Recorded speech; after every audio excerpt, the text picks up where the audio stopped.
Okay, so I'll recap and go back to calling the special meeting of the Town of Essex Select Board to order for Monday, June 9th. First up is agenda additions or changes. Is there anything from the board? Seeing none, anything from staff? Just one thing from staff, the Economic Development Commission had submitted an updated work plan today. It's their work plan for 2025. The one that was in the packet was a little bit outdated, so this is the new version, or the most up-to-date version. Okay, great.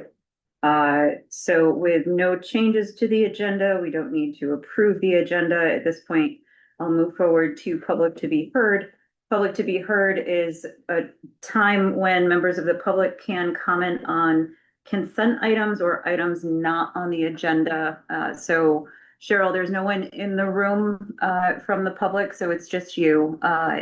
Did you have anything for public comment? I saw that there are later points to give comment. I'm going to reserve my comments till then. Okay, great. Thanks. And with that, we will move forward to consent items. I would entertain a motion to approve the consent agenda. A motion to approve the consent agenda. Thank you, Shannon. Is there a second? Second. Thank you, Andy. All those in favor, please signify by saying aye. Aye. Aye. Opposed, nay. Motion carries 4-0. Which brings us to the first business item, manager overview of goals for the day. Thank you. So this is an annual event that you have to look ahead, develop your work plan for the coming fiscal year that starts on July 1st. It's something we've done for a few years now. Keep it fairly informal, so feel free to get up, move around, do what you need to do to stay focused and stretch out. We do have some food arriving soon. We've built in some time for breaks and to have some food. There's also a little fruit dessert over there. Karen Adams is stuck in traffic, I think, but she will be here shortly, and it is her birthday, so got a little birthday she requested fruit. So we have some fruit and some marble cake. And as Cheryl just mentioned, we have built in some time throughout the agenda for public comment and feedback. So with that in mind, just looking ahead, the plan for the evening, have an opportunity. It's laid out pretty well on the agenda, but take a chance to review existing and past work for the select board, for the volunteer boards and committees the town has, as well as the municipal departments. Once we do that and have a chance to take any feedback or answer any questions, we can review the select board goals and values. Those were things that were identified last year. That was the first time we did that. The idea was to sort of create a framework of what you want to accomplish within these values, within these goals. So we'll take a look at those, see if they still ring true, if there's any adjustments that you think are needed after a year. And then after that, to get into what you want to accomplish in fiscal year 26. And kind of using the framework of the values and goals as to do the things that you want to do they fit? Do they still meet the values that you have and the long-term goals? And based on that, what do you want to do and how do you want to prioritize? Any questions about that? Pretty straightforward. My overview is done. Okay. 5 times faster than you had planned. I like it.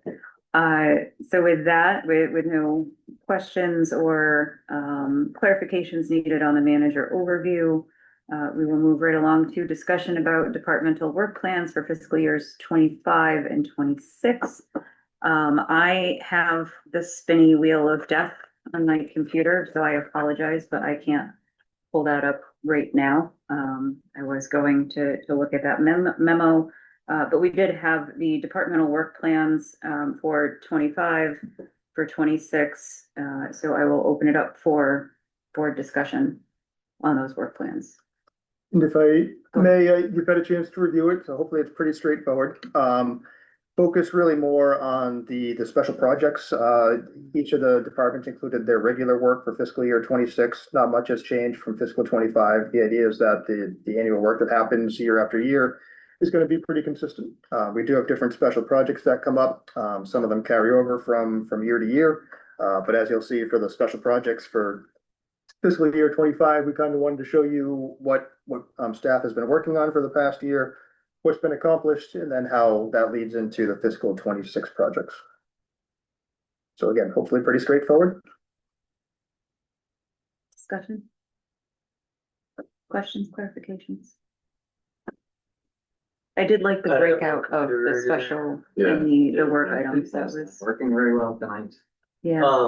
I have a question. I can pull stuff, I'm sorry.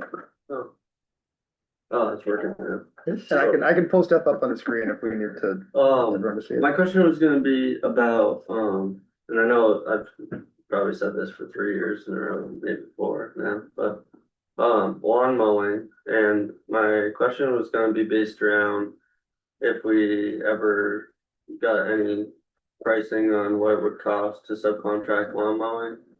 And then step past that would be just thinking about areas in town that we're mowing, like, you know, one in specific is the Route 15 land along the bike path. Mhm. It's technically a state right of way. We're mowing it once a week.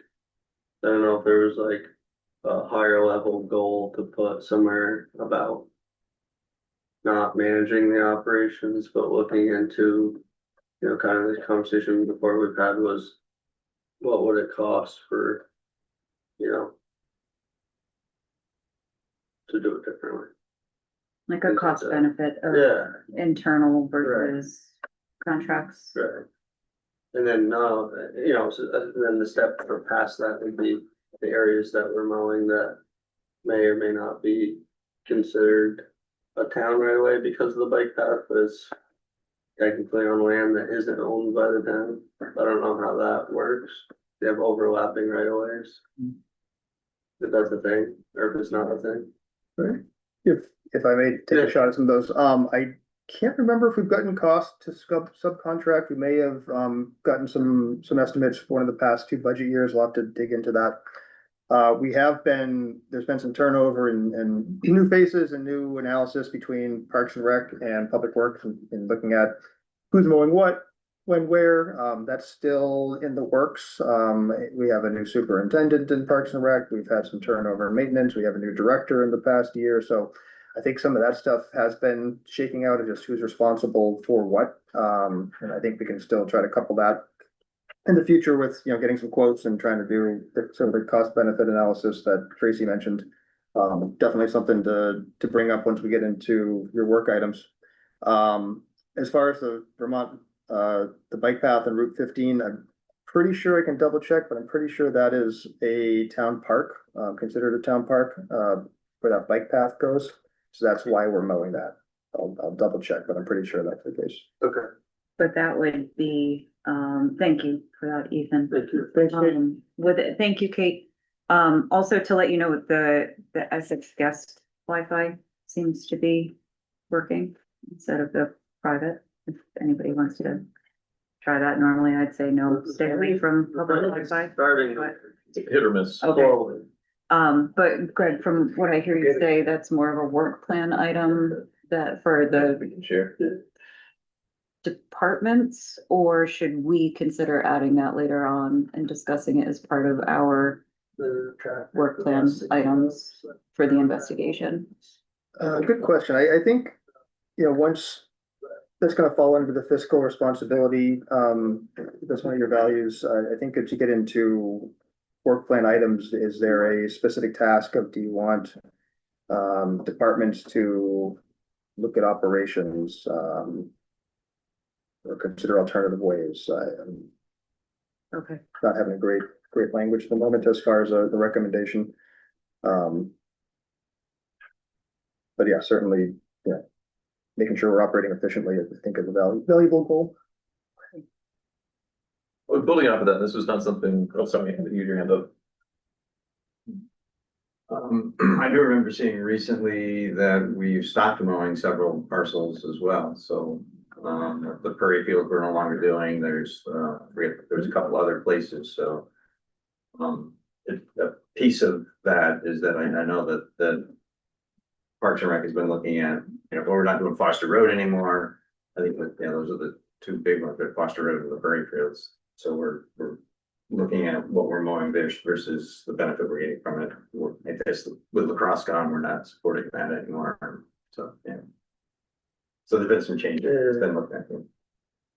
Yeah, go ahead. Building off of that, this was something that was on top of mind until Ethan brought this up, but when we first discussed last spring at the forum, we talked about the plowing. I know there's a split between what we plow and what the other contractor plow. I'd love to, if we're gonna do an assessment of what's, the best bang for our buck, including a plow in that, seasonal mowing, if you may. And is it limited to seasonal items or just in general? Operational, yeah, Operational. that's the way I was gonna word Okay.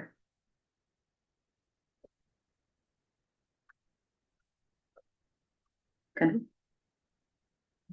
I was gonna just add to that, that I had for all of the departments to perform some self-evaluation for efficiencies.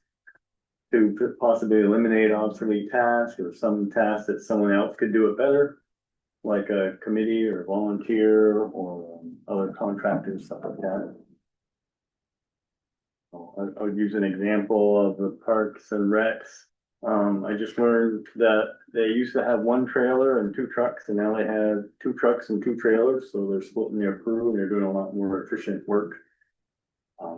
Mowing, so that type of an evaluation for each department, I'm not sure that they have actually ever undergone that kind of exercise, where they've looked at what they do and assess it to what they need to do. it. Sorry, I go way off track again here tonight, but just yell at me if I do. But, just an idea, I'm thinking of like places that we mow that just blows my mind all the time, that like, it's great, it looks great, but why do we do that? And I think of, at my home on the Osgood Hill, there's a little triangle piece of grass that we mow, right? And I'm thinking of my travels. And when I go through Milton, there's, a group of people that got permission from the town to plant flowers in the town right away. So they mulched it and built big beds on the end of Rolling Irish Road where it comes into Duffy Road. Yep. There's a big spot there that they have engulfed it in bark mulch and flowers. So I'm not saying that we need to go out and jump right into that, but if we allowed opportunities for things like that, maybe we could eliminate some of those.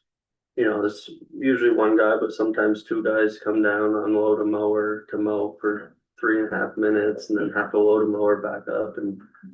But just an idea that popped in my head when I'm trying to stay above all the little things today because I know how I get, so. We will Bear get with there me. with, when we get to the work items. Yes, we will get into the micro. Any other, yeah, Shannon, go ahead. Changing topics, I saw this was in the Parks and Rec special projects, talking about they're going to be the credit card fees and pushing those come January to the user. I was curious across the entire departmental, structure of Essex, when someone comes and buys a posting permit or a dog license and things like that, are there other credit card fees that are being absorbed by the town that we should also push back towards the consumer, if you may? We'll have to double check unless you know the answer. I'm pretty sure that the clerk's office handles most of the transactions. I know that the clerk's office handles most of the transactions. I'm pretty sure that all of the credit card and debit card transactions through the clerk's office, the user is charged the extra fee, but I'll confirm that. I think it's an easy place for us to, not take on that burden. Yep, I can verify that dog licenses, that does get charged back to the person. Great. Convenience fee. Yeah, sorry. I was just thinking about Mike not paid cash, so I don't know. I'm just a little bit confused only because I have a list of each one of the departments. I went down through and I noted some things on all of them because they have the 26 special projects and 26 regular work. And they also list priorities, high, low, and everything. So is that what we're doing now, or is that gonna come later? That's what we're, That's what you're gonna do for yourselves later. This is really just to review what the town departments are doing, what their special projects are. It hopefully informs what you do later on. So for instance, is there anything that's not on here that you really want done? Is there anything that's on here that's a low priority that you think should be a higher priority?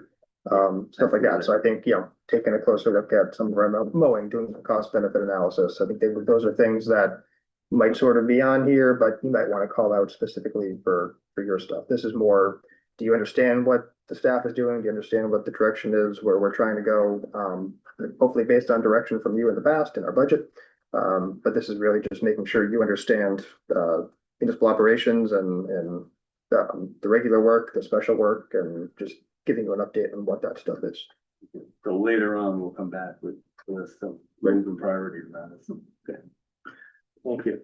Just an overview question. I was surprised to see that, each individual department didn't have things that were considered priority, or like I'm looking at right now, the special projects for the clerk's office, and they're all 3 medium levels or 4 low. I would think that the department does have some things that are, I mean, even like, what's at the top, but identify conditions or books, determine if you need to evolve, things like that. I know it's being classified as a 3, but within them, wouldn't they have their own, what is their priority in that department? 1, 2, 3, 4? Or why is everything for the clerk's office being considered a medium priority? Am I wording this correctly? Do you understand what I'm getting at? I think so. Let me try to answer, and if I'm not answering your question, let me know. The high priority is, the mandatory stuff hopefully is self-explanatory. We have to do it.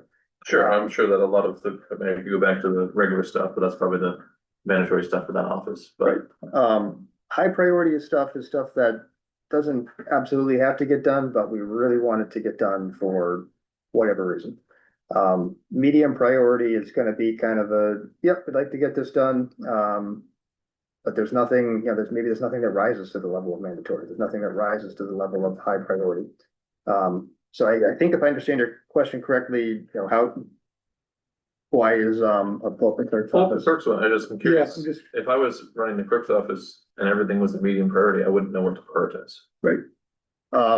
Customer service, I think, is probably their priority, right? Being available to answer questions, people coming in the door, because they're the front gate, everything. Yeah, I think it's a safe assumption and analysis. This is also a special project, so it's stuff that we can chip away at when we have time to do it. When they're not doing the customer service, when they're not doing the dog licenses in the spring, and the water and sewer billing 3 times a year, and the tax payment collection twice a year. This is kind of what can they chip away at within that realm.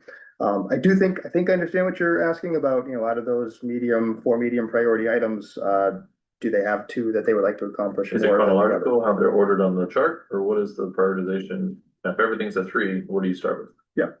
I'd say probably start with the 3s and depending Start at the on top of the 3s, start at the middle 3s? within the 3s. Yeah, I hear what you're saying. I hear what I'm the you're newest member here, I just haven't seen this for the first time, I'm just trying to understand how the departments run, and they know what to do. And I think that answer may change from department to department.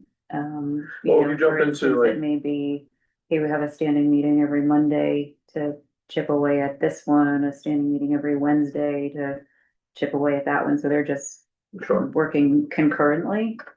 Yeah, well, I without- I tried to Sherlock Holmes as myself. And so when I jumped into community development, they have one mandatory or number 1 priority. They have a bunch of 2s, a bunch of 3s, and then a 4. So it's very clear, they've already gone through, whether it's the department or the head of the department that's gone through to say, this is our priorities and this is how we're gonna attack it.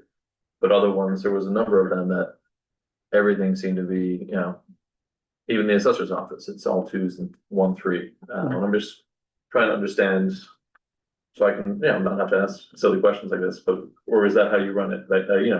It's more so in the eyes of the town manager and previous select board prioritization, and that's, you came up with the master list and then divided it out per appropriate department, and some departments don't have number 1 priorities, you may. I think it's more the latter part, that some may not have those number 1 priorities or number 2 priorities. There's there's certainly some overlap, but I do give a lot of discretion to the department heads to figure out what they're working on, what they want to accomplish, what they have time for. I can see where we're lacking of, out of those 4 clerks items, to stick with that example, how do they know which ones to work at? I kind of give that discretion to what makes sense. I'd have to give that some more thought of should there be a high priority item on there, if they're all kind of equal? And part of it too is, can they accomplish those 4 medium priority items in the next year? Sure. In which case, does there need to be a high priority item? So I see, I understand what you're asking and what is not reflected here in what you're asking. I just don't know that I have a great answer as to how to resolve that tonight.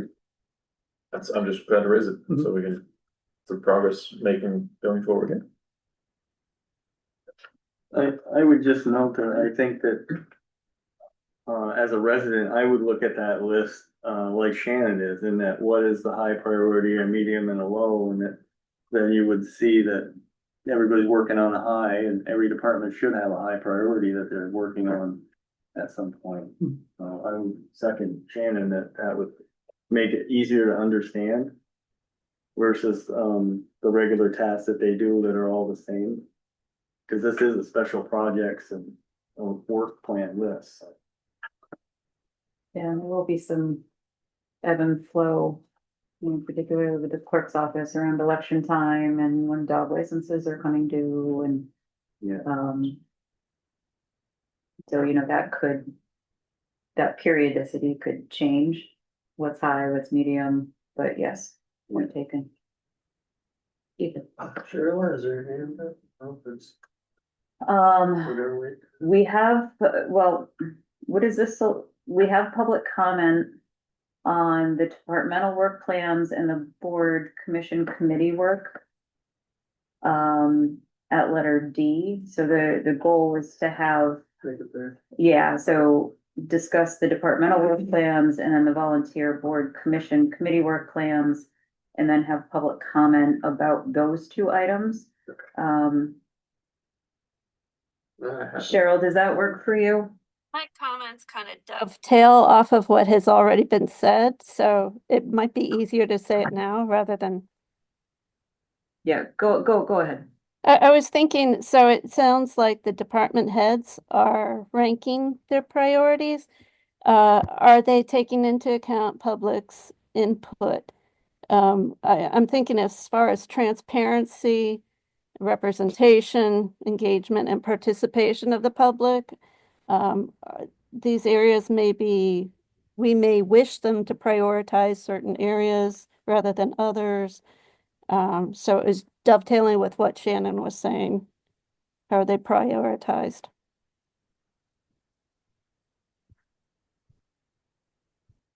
Yeah, Cheryl, good comment, thanks. I think to some extent, all departments are taking feedback, and I don't want to give the impression that I just completely, department heads, you do what you do. I think there is some dialogue and discussion as we look at these and say, yeah, let's bump this up, or is that really the priority? There's a large amount of discretion given, but it's not completely do whatever you want. So, as far as getting public input, I think it's a combination of things. It's not as if each department is going out there and doing surveys and having public feedback days as far as, how to gauge what's in there. A lot of this stuff comes out of ideas that are either from the town plan, which had a ton of public input. It's only a year, just over a year old, so that's still pretty fresh. And it's a kind of a combination of what we hear when customers come in, what feedback we get at public to be heard, what we pass on, what we read on Front Porch Forum, what we hear from you. So it's more of an art than a science as far as how department heads are setting the priorities and how we're as management working with them to set those priorities. So hopefully that helps, but it's not driven entirely by customer feedback surveys, for instance. I was going to comment on the Public Works has an online kind of a form to say where and when things are needed to be done. That I find very helpful, an easy way to give our input. So I would recommend if the departments are interacting with the public that way, that would be, it's inexpensive, it's online, it's free, and that's everybody's ease. You could do it on a weekend when nobody's in the office. I just want to recommend that. Thanks. Thanks, Cheryl. Ethan? One of the things that I'm concerned about is in the police and public works, I looked through the dailies and the special project. There's some things in there about training, but, if you go to admin special projects or appreciate special projects, town manager special projects, hiring and onboarding process is only a medium. We set that at 12, August, or 12/31/24 is the deadline. Was that for the admin assistant, or I feel like we should be actively high priority trying to fulfill and retain quality employees for both police and public works until they're at a full staff. I didn't see that anywhere. Must have missed it.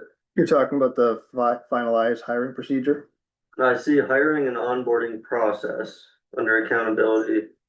I don't see anything about, and if you go over, you scroll over, it says, small adjustments made throughout the year to job ads, etc. Handbook for hiring and onboarding.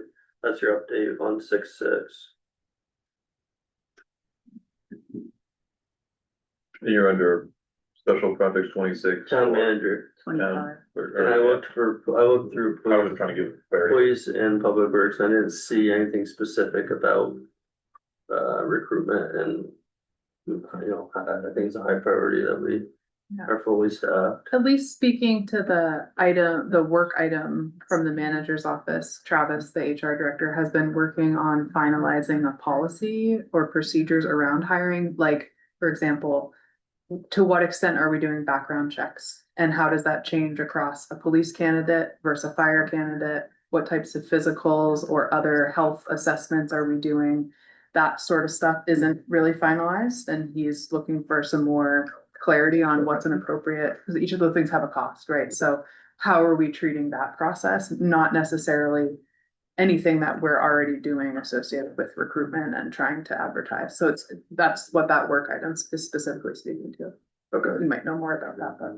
Yeah, it's, I'm sorry, I was trying to find it, so I didn't. Sure. I think you said, Travis and Tammy in particular have been working on a hiring, process guidebook, essentially. That's everything from, how do you advertise, where do we advertise, once we get somebody here, what's the process to onboard them, what's the training that is involved with that to get them on board.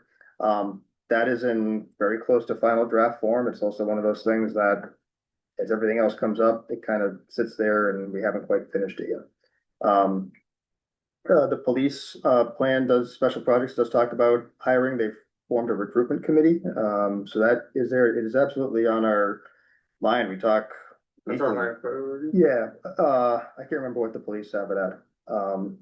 But we talk weekly at least about, are we putting the ads in the right place? How come we're still not getting such and such position filled? So I think there's a number of different kind of categories or ways that work can play out. And it does play out in a number of ways. I just like to see it be a high priority. I think it's very important that we're fully staffed. I know you guys are working on it, but I think it should be like the first thing that we work on before we work on other things. But I'm just me.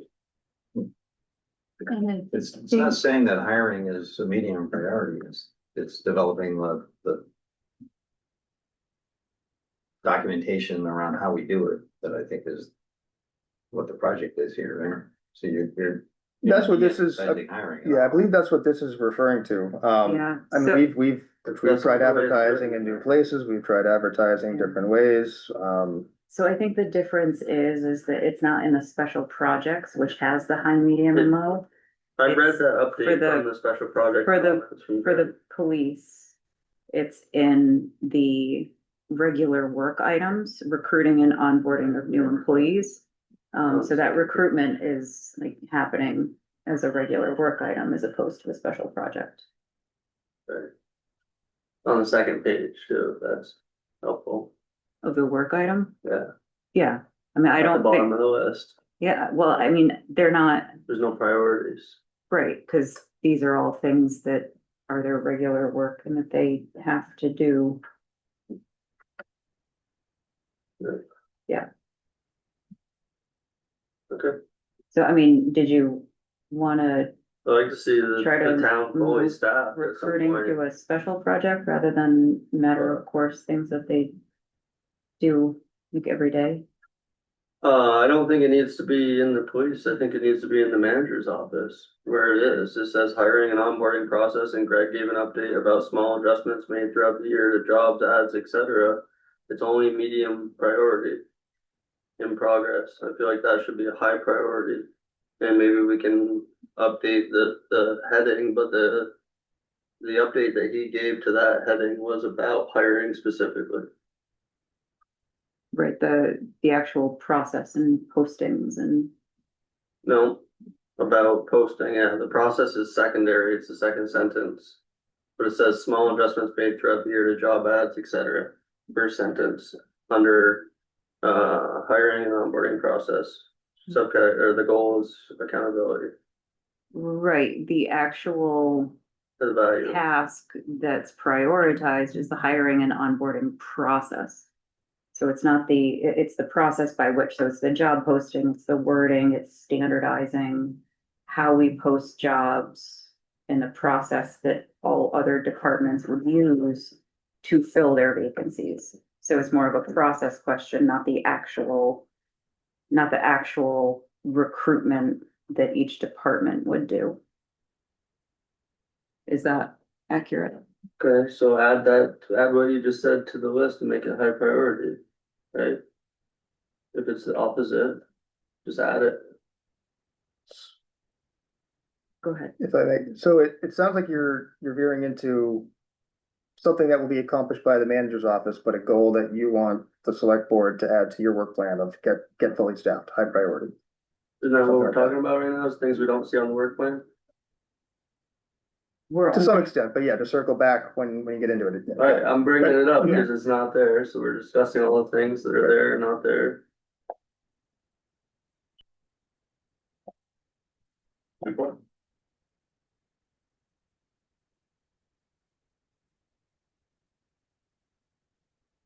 so we will save that for our select board work items.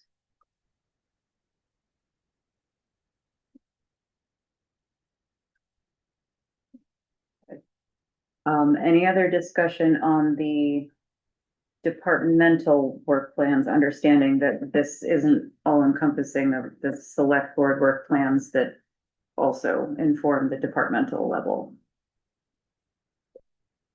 We will be coming back to this for specifics.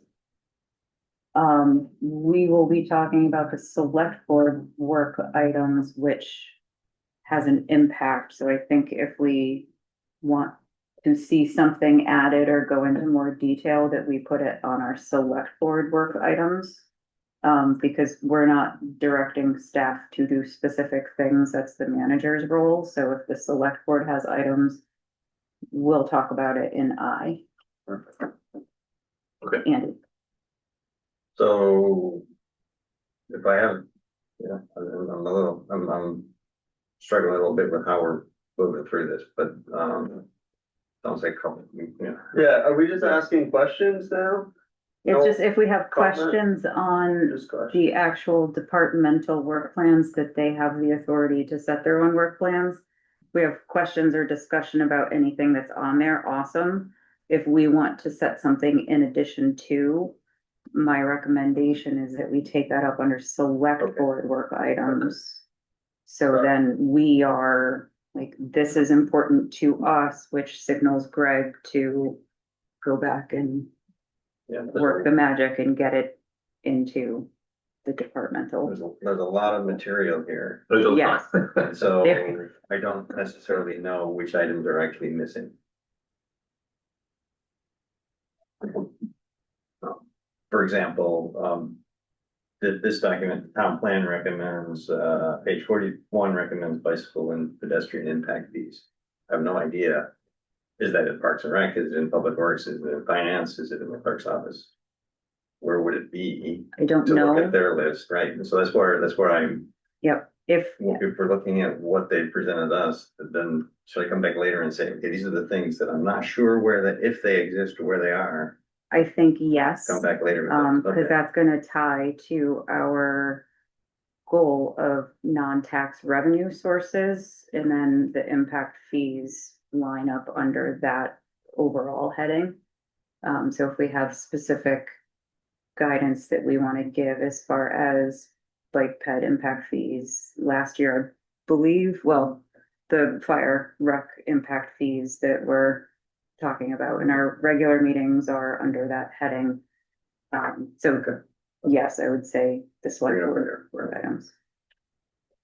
Sure. Just a procedural question while we're getting about that. Yeah. When we get to that point, will we then, if we want to, will we take a vote for each one saying yes? Is there a vote? Is there a second? Is there a motion to add this as a priority, or will it just be what Andy wants, could be different, what Ethan wants, could be different than what I wants? How do we get what the select board is actually directing? Yeah. I don't know how What- it's done in the past. so Yeah, I'm what curious. we've done What- previously is just do a straw poll on the individual ones and then a vote on the total. But go ahead. But staff has an opportunity to go through and look at it and talk about some of them, and I don't think we approve it till a later date, right? Is that a later meeting? Correct. Correct. Yeah. I mean, tonight we're considering approval of the values and the long-term goals. But right, the individual work plan items, it's just a discussion. This is what we would like to see, and then, yes, it comes back at the second, and I apologize, I forgot about that piece of it. But how do we get to the, we would like them to see this, because there's 5 of us, and that's a singular entity asking them to do something. So you said a straw poll will do, like if Andy has a great idea about the bike lanes, is he gonna be like, cool, what do we think about that, quick straw poll? Yeah. Okay, great, thank you. Yep, and then Greg goes back, works his magic, identifies level of effort and blah, blah, blah, and then brings it back to us. Super, Right, thank because you. as we get to the, we can, right? I mean, you had a wonderful list, I appreciate you sending it ahead of time. Can't make them do more work than you have the capacity to do, so you have to have the response, if you want me to do this, I can't do this. Cool, thank you. All right, so with that, I'm gonna move past the departmental work plans. And we're gonna go to discussion about select board, volunteer board, commission, committee work plans from fiscal 25. So this is, looking at the work plans for fiscal 25, which we have 3 weeks left of.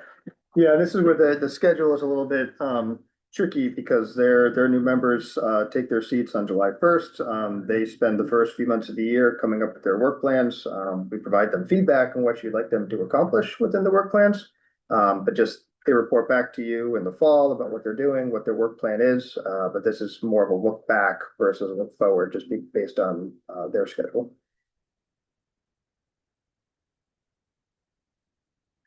I can jump in. Yeah. First off, I appreciated, it's obvious that each committee did a lot of work and commission to get these to us, so I appreciate that we have these documents. I would love to see some standardization throughout, because you had, a 40-page document from the Energy Committee. It was more about, their entire being. You had a 2-page document for most others that either had color coding or different things.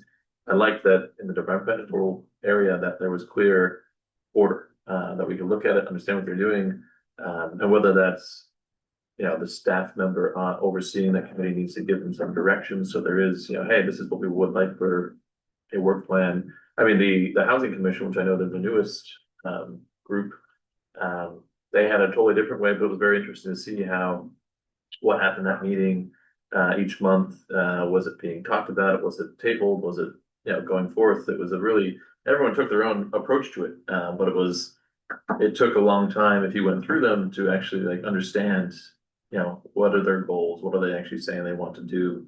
I love, thinking about, especially with July 1st being that they're gonna, pick their officers and then probably jump into figuring out what they want to do with their committee for that next term.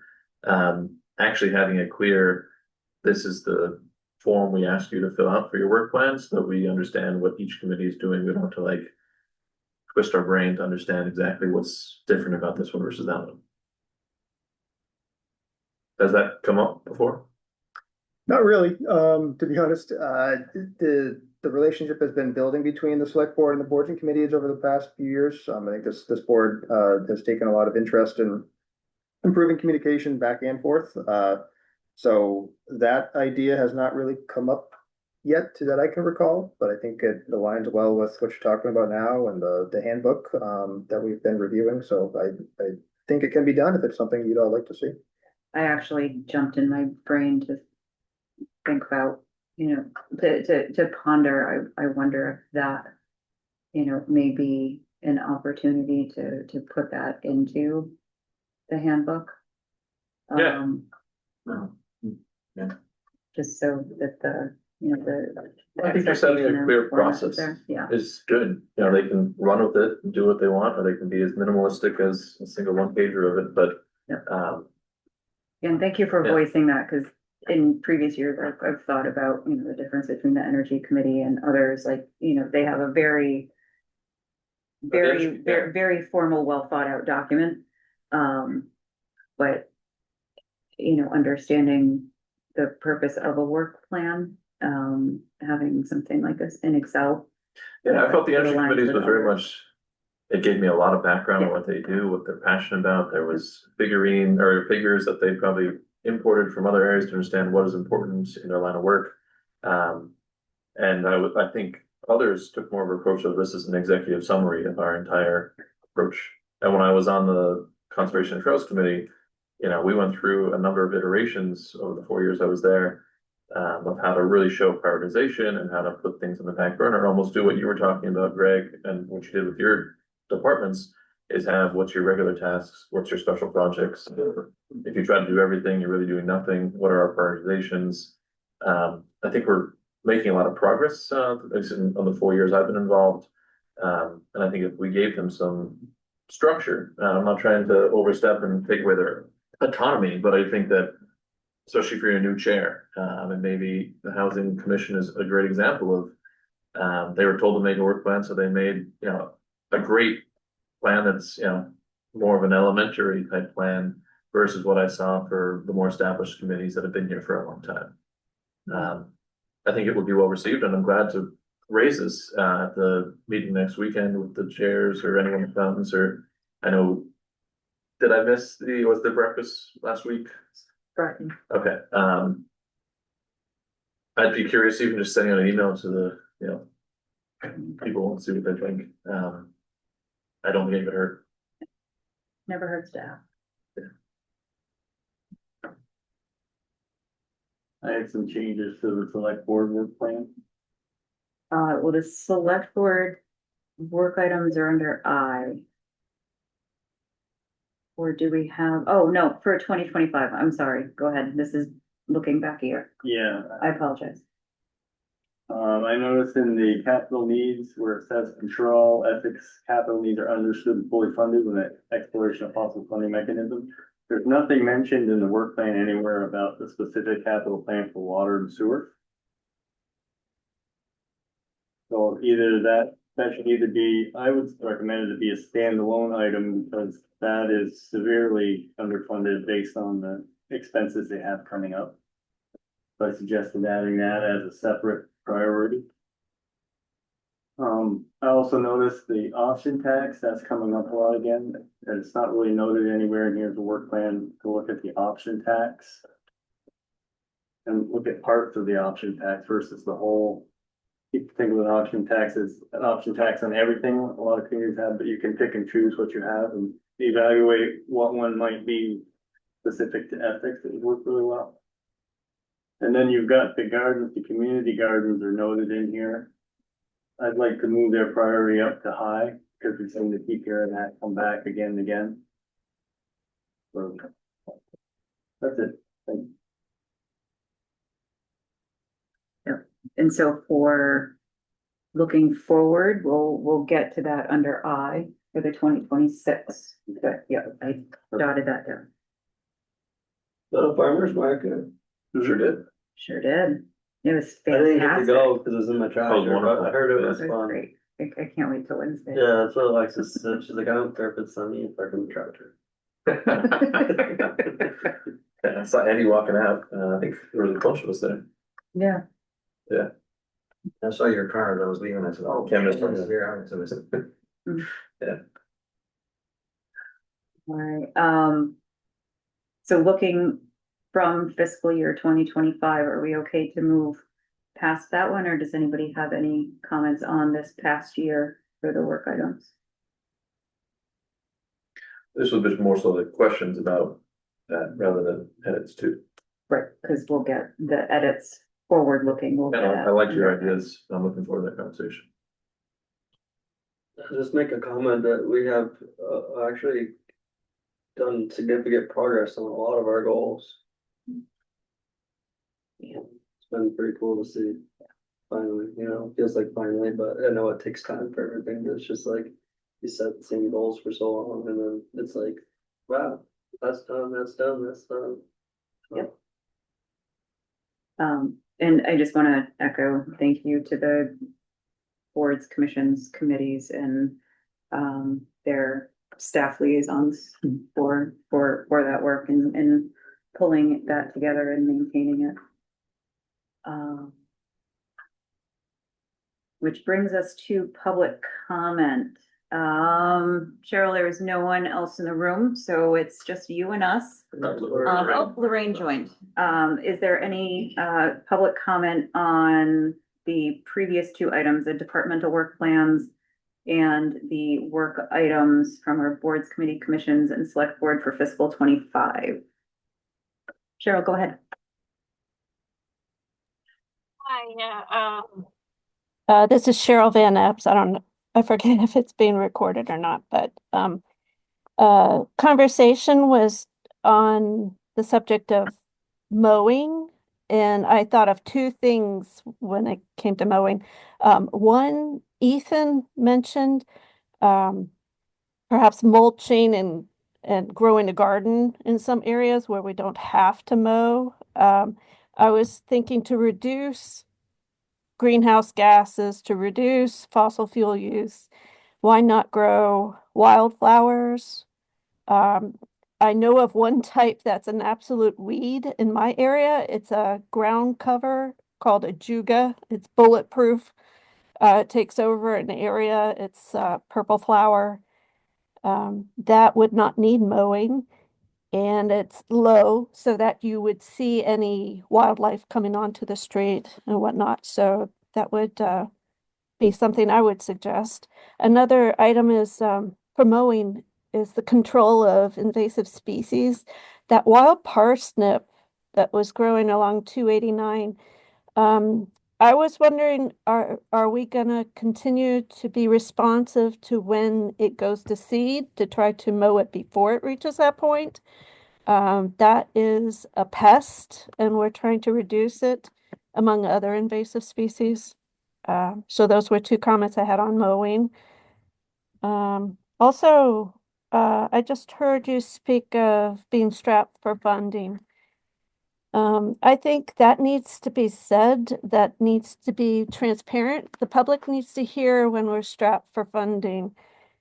How are you doing? One of my questions is, how are you doing with administrators? Or do you feel like you need more assistance?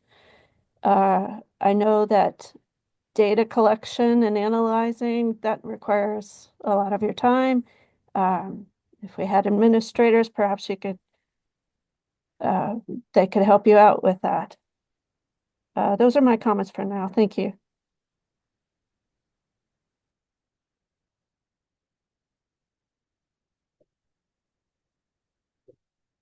Lorraine. Thank you. Thank you for you guys for doing this session, this work session. I really appreciate just the review. I think that's great because, as you said, Ethan, things take a long time.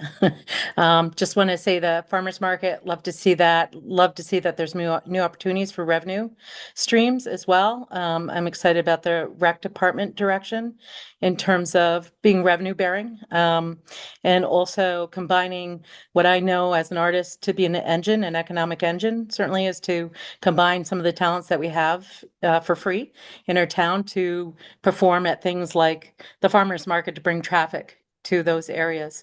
And we can, do other drivers like that as well.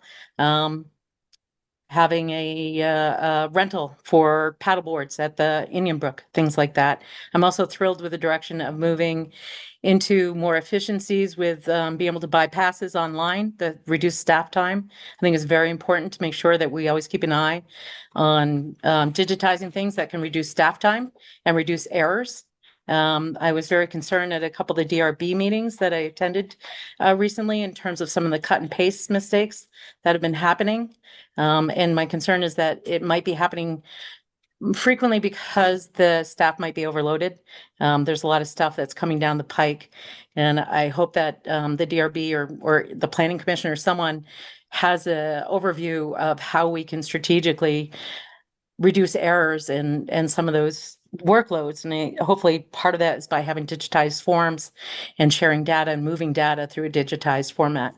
Also housing. I don't know how to prioritize that, but certainly when I look in our town plan and one of our goals, affordable housing, and when I look and see that Little Caesar's Pizza is closing, a lot of things like that. We lost the dollar store too. A lot of it has to do with staffing. We can't find workers, and a lot of the workers we can't find because they can't afford to live here because there's no affordable housing. So, Shannon, I appreciate you talking about streamlining a workflow across committees so that we can be more efficient. Because when I look at how the committee work is working in the workflow, one of the most effective committees, in my view, has been the one you served on for so long. The amount of work that gets done is incredible. This is free labor, and this also helps reduce staff time and hopefully decrease tax impacts. So those are some of my comments. I'm looking forward to seeing Housing Commission hopefully ramp up because it's just really economically damaging to us locally, and certainly in terms of the town plan and the shalls as opposed to the shoulds, we're not meeting some of our regulatory shalls in our town plan at this time, and I feel that's a serious liability that we have to pay attention to. Thank you for your time. Thanks, Lorraine. Okay, so this brings us to Cheryl's hand is back up. I don't know if it's still up or. Cheryl. Is that a new hand or a leftover? A new hand. I forgot to mention one item. I just now looked over the packet, which included your work plans. I wanted to mention the ADA transition plan. I just saw that it was self-evaluation. I would request that you seek input from those folks who have the disabilities or the mobility challenges. It's more than just transportation. I used to work at Howard Center, providing community access for those folks, and there were places where they just could not participate as one who did not have disabilities.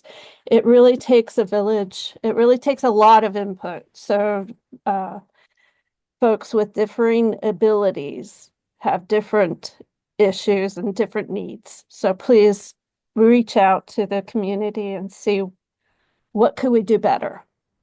How could they participate? How could they be included? Thank you. Excellent point. Thank you. So with that, discussion about results of resident survey on select board values. Greg, do you want to tee this up as far as what Tammy did or Karen? Sure, yeah. Happy birthday, by the way. Thank you. Yeah, I was able to work with Tammy on this, and so the short summary is that we got 158 responses to a survey that ran for about 2 weeks prior to this meeting. There were 71 folks who offered written comments about what they'd like to see you focus on over the next year. So the two pieces we provided to help sort of narrow down that data are one that I think in the packet is called survey chart, and it ranks the values that you have adopted in how important they were to respondents, sort of from most important down to least important. That was the first document, and then we talked about trying to narrow down the written feedback by maybe sort of categorizing comments or otherwise sort of trying to note where comments repeated each other. But there was quite a wide variety of input provided, and we really didn't want to make the mistake of misinterpreting someone's comments or otherwise sort of putting words in people's mouth that weren't appropriate. So we just included everything in alphabetical order for you all to look at and read. There's about, I think, 3.5 pages there of input received from folks. So I was pleasantly surprised by that number of responses in such a short time. Yeah. So if you have questions about how that procedurally worked out, happy to answer them, but that was the response we got from the community on that item. Discussion about the, yeah. I just wanted to thank the staff for getting us out there, and I think it was your initiative that made this happen for the first time for this meeting. I think that's excellent. I think, one of the goals when I was thinking about running and talking to Tracy for an informational meeting, was she said she wants more involvement from the community. And I'm glad to hear we had, my quick math said there was 1.4% of the community participated in this survey. I thought the sandwich board out front, and I saw this sign all over town, was a really good job. So I'm glad to see, 158 or so responses. That's great. I saw some themes, and obviously I think the chart's good. I took a lot of time to read through all those individual comments, and I think, as you were saying, if you were trying to categorize them, a lot of them touched on a lot of things. So I think you would have had to, give different values to all sorts of things. So I'm glad you kept them all in their original form, if you may. The themes that really stood out to me, although there were a ton of good points brought up, was housing, as Lorraine just brought up. I think that's a key front of mind focus that this community has as a priority, and also accessibility in a whole variety of forms, whether that's trails, elderly, young, disabled. There was a lot of comments on that as well. So I'm going to be keeping both of those in the front of my mind as we continue this discussion today. Any other discussion on the survey? Kendall? So basically, just to make sure I'm clear, when you say 8.1, 7.6, 7.4, those are they get the highest ranking of importance. Yes, that was the average, like sort of rank, because the respondents were asked to rank on a scale of 1 to 10, how important it was to them. So that was the average rating for that value.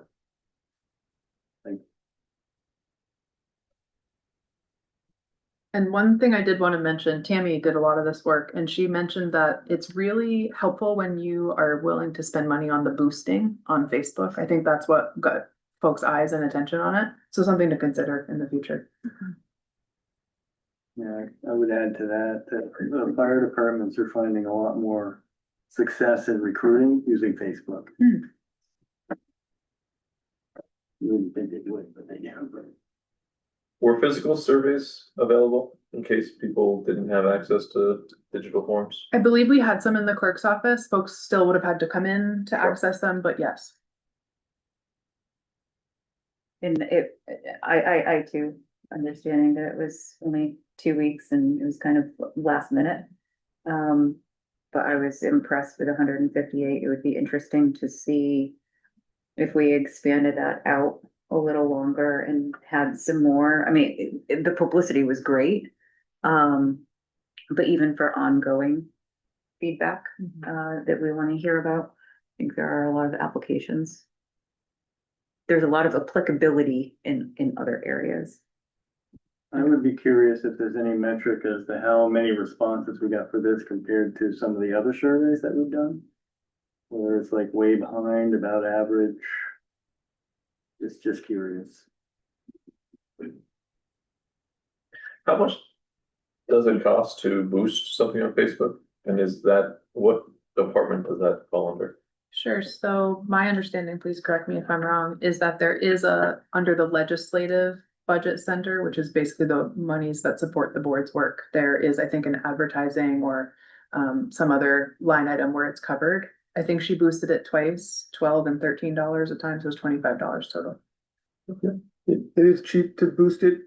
Where it gets assigned is kind of who's doing the boosting. So something like this is coming out of the select board's legislative budget. If we're boosting for job ads, or come out of the admin budgets, Parks and Rec, I think, because boosts things sometimes when they're advertising their programs. I'm not totally sure about that, but they use Facebook quite a bit, so it just depends on the department as to where it gets. And when you boost, are you able to make sure it's boosting to Essex? Or are we getting responses from people out of town, or how do we? I'm pretty sure, correct me if I'm wrong, I'm by no means a Facebook expert, but I think you can put a lot of parameters around even, where you want it to boost, time of day you want it to boost, day you want it to boost, age group. I saw it 85 times, so You were the target demographic. How many times did you fill it up? well, I had to make 6 new Facebooks, but I did.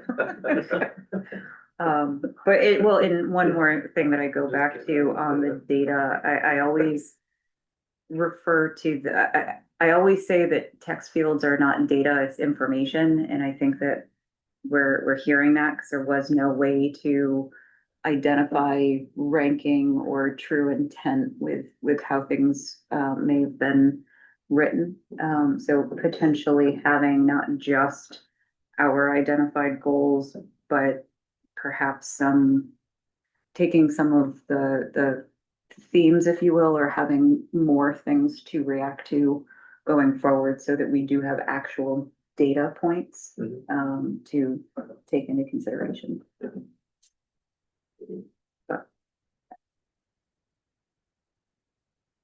Are we good on the survey discussion? Okay. That brings us to our break for food. We are just about on time.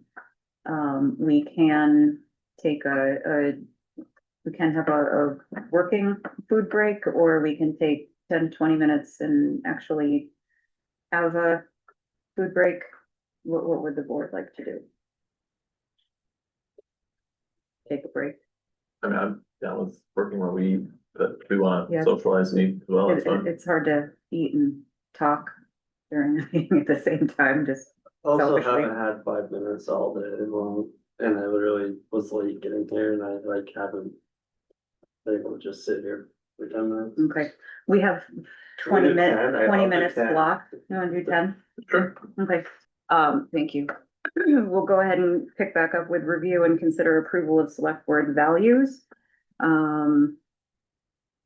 Identify any changes we'd like to see around the adopted values. So the values that we adopted in May of 2024 were in the packet.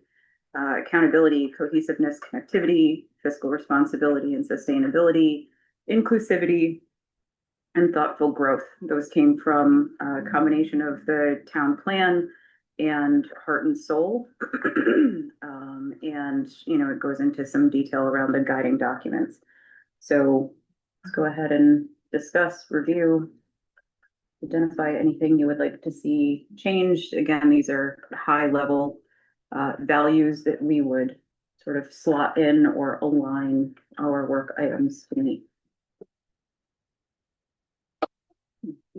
I just wanted to add in one word, and I don't know where to add it, but I don't know the right term to use or subject of the word, but like preservation should be somehow incorporated in there for a variety of things, landscapes, traditions, lifestyles, things like that.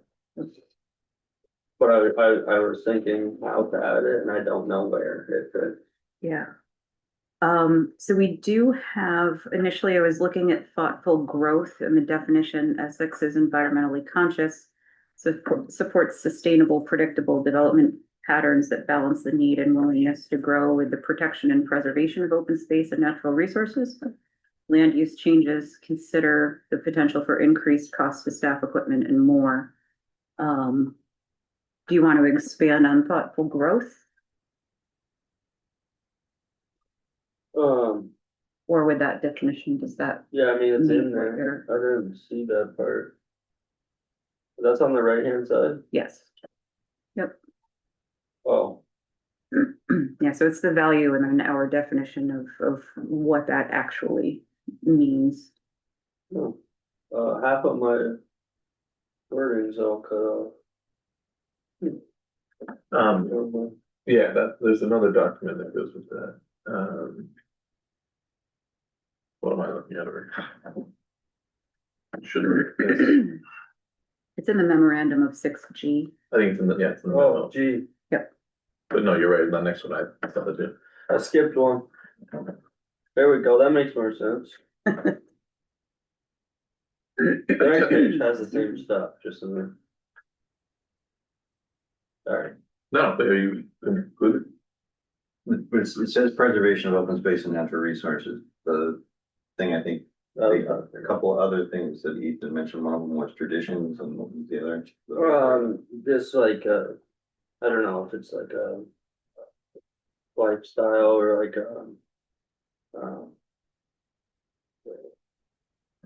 I don't know, this could be something as simple as like preserving the ability to jog on our roads or walk on our roads or Quality of life. yeah, just I think it's might be in there now more than I thought it was, because I was looking at the next page that didn't have the words on it. Town is united with connections between people and things and events that bring people together as a whole. Essex is a vibrant community, a joy to live in, and a desirable place to do business. Is that, I think it may fit It in could there very well if you'd be. like to. Yeah, I could have brought this up last year and that's just why I was thinking about it. Does that Yeah. meet your need? No, or no, do that's you- definitely in there. Okay. Yep. All right. Yep. Shannon, I think you had something. I just wanted to make sure I understood in Craig's memo from part A, he lists them out and the wording is different than what's in this document here. Is the fiscal responsibility and sustainability the core value, or is it fiscal accountability, fiscal responsibility and accountability? There are two documents that talk about different things. I'm just curious, is what's listed in this memo or part, whatever part we're on the agenda right now? For part G, the actual, is that the wording, or is what was in his manager's overview of the goals the correct wording? Managers, I was just going to look at the manager overview. Accountability and fiscal responsibility and sustainability.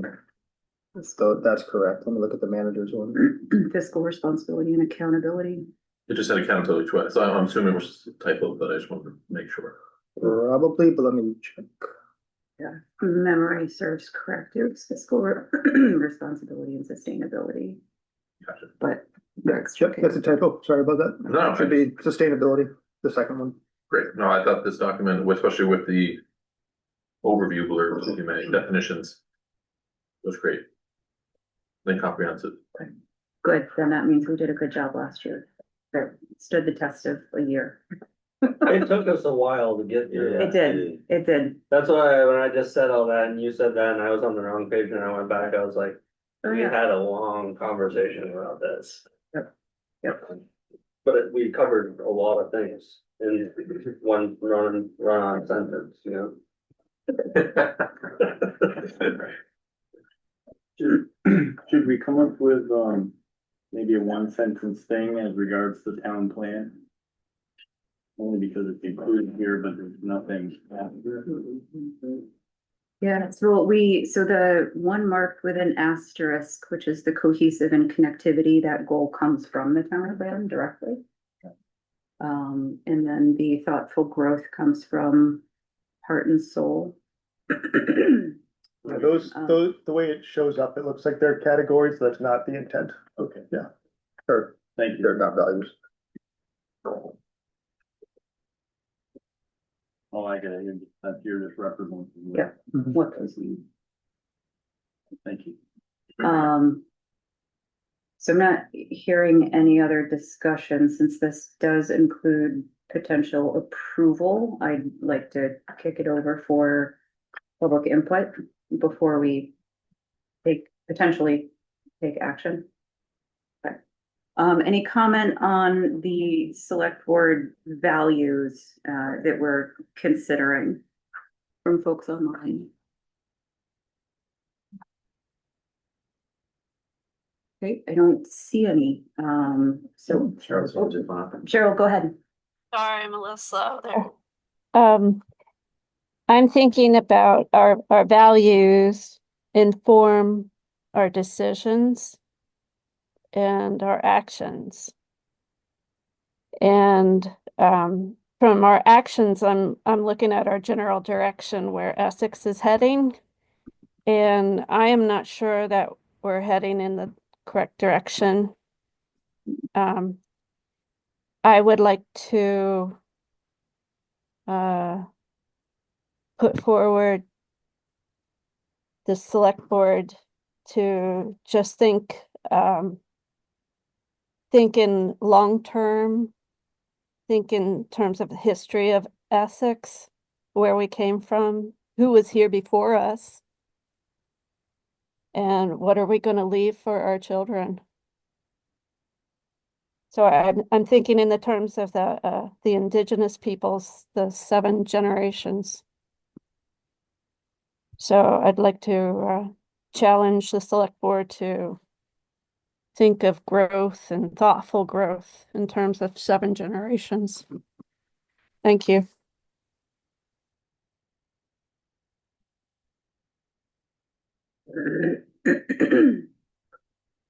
Thanks, Cheryl.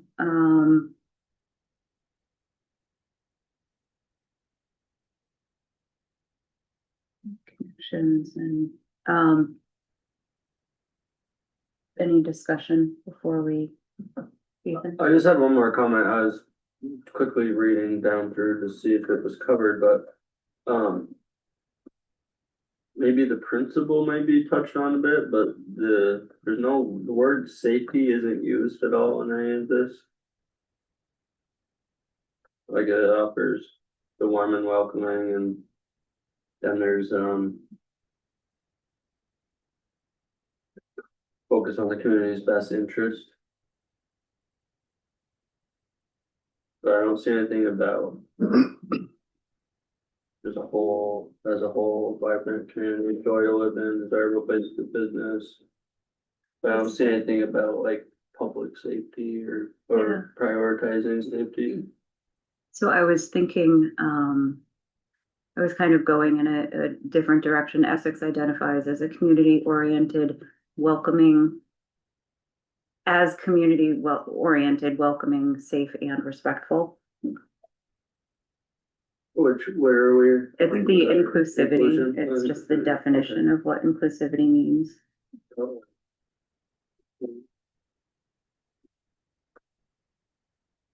Okay. What? I'm sorry. Can you say it again now I can see it? Essex identifies as community-oriented, welcoming, safe, and respectful. Yeah. Yeah. I think that's a good add. I just think that word has a powerful meaning to it. Agreed. Yeah. Housing should be available for those who want it after that. Yep. Yeah. Community oriented, welcoming, safe and respectful. Safe and respectful. And then the last, housing should be available for those who want it. And I did see, just for added information, I see recommendation, this memo is for discussion, but the agenda does say review and consider approval of the select board values, so we're good to. Okay, so at this point, I would entertain a motion to approve with the addition of safe, to approve the select board values, which would then make them the 2025. 20, FY 26 select board values. Can I just ask a Yes, question real quick? yes. Ethan, would you prefer to have it as one of the core values, or do you think it's fine in the definition? I think it's fine, cause I have, like, my preservation.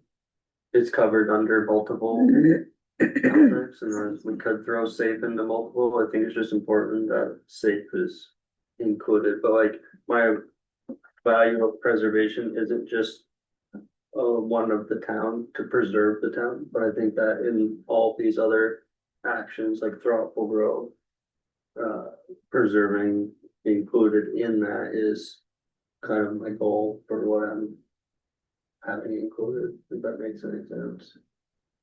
Oh, it does. When I was looking at the work plans for people, departments specifically, each one of them seemed to say what is this item we're doing and how does that stem from a value from the select board? And if safety is we need to get the staffing for the police up, that's a safety matter. And they could say that's the category it's under, but it's not going to be under inclusivity that they're doing that. And so I almost think that it could be multiple, but also I would think that, especially if we're going to use these as I've seen them used in those plans, I would say it fits better as, inclusivity and safety or something. And then you could still have that safe word added. Ethan, how do you feel about that? I'm just gonna try and remember, okay, bear with me, but I feel like we worked a really long time because we were trying to shoot for 5 goals. Is that my remembrance? Yep, and what I was hearing from Shannon is just changing it to inclusivity and safety. Oh, and safety. Is the, Oh, right, I thought we were so saying that. it wouldn't add another one, it would just change the wording. Yeah, I'm here. Yeah. Okay, Sorry. with that, are folks still in favor of having safe and respectful? Yeah, I think it defines it. Yeah. Mhm. Respectful? Yeah. Okay, so I'm seeing nods, do you? Mhm. Okay, We're gonna use the word safety, inclusivity, safety, inclusivity and safety, and then safe and respectful. yes, Wonderful. okay. So those two changes, I would entertain a motion to approve. Andy, I make the motion that the select board approve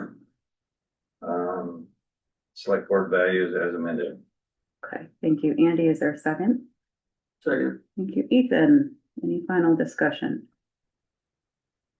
Seeing none, all those in favor, please signify by saying aye. Aye. Opposed, nay. Motion carries 5-0. We have our select board values for the year. So I didn't specify a year in the motion, so we choose not to change that next year, they can just ride, right? Yeah. So I didn't. Yep. Put a year. For a year or more.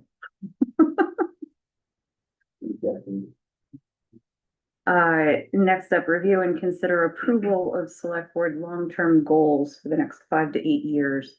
So again, with long-term planning, this is looking out like past what we would really want to identify in a work plan.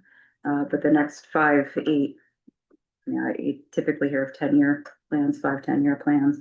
But it's those sort of longer reaching goals that these are connected to. Thoughts, Ethan? Are you going to share your screen, Greg? Is that what you're working on? I can do that. Mhm. Because I we think don't that have Looks like the it full. got off. Yeah. Yeah. That's what I was trying to read earlier, and I was like, help. We're here to help. While Greg's doing that, my understanding is that 8 years is consistent with the length of time a town plan is in effect. So I feel like that might be where that comes from. Good point.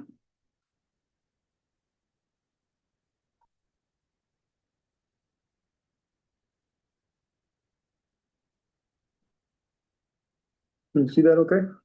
Yeah. Get bigger. I We think. can fall down. So these are not only the long-term goals, but they attribute it to the select board values, which we can update that for the, and safety. that we added into inclusivity. And so these are the items that were ranked in the previous survey. Yes. Correct. Yep. I would add one on there that I think a long-term goal for the select board is kind of specific, but to complete that road for our industrial section. You do specify some specific ones in here. You say, see progress is made towards the community's new municipal complex. I see that road as the same type of an issue. It is more than one department. It's really kind of a town priority. And you're talking about Thompson Lane, Yeah, Thompson Lane or Chemo or whatever it is, the one that goes. the one to get the trucks off of Sand Hill. Yeah, basically to get out, that would get the trucks off of Sand Hill and Route 15. They all hit 117, they'd use 289, they go. I mean, I see that as a huge goal for the town. Something that was missed 20 years ago.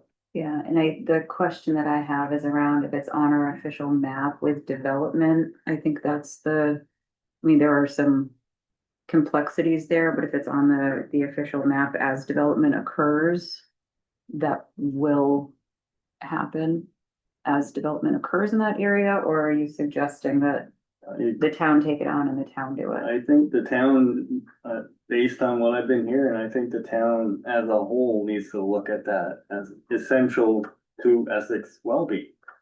I mean, really, that's the only issue that's come up during the time I've been on the board. It's consistent, and it's a bottleneck with everything. And the way that, just learning a little bit about how that's all set up, there's no one department. The planning commission can't make a decision to complete it, the DRB can't do it, Public Works can't do it, it's gotta come from the town, the select board.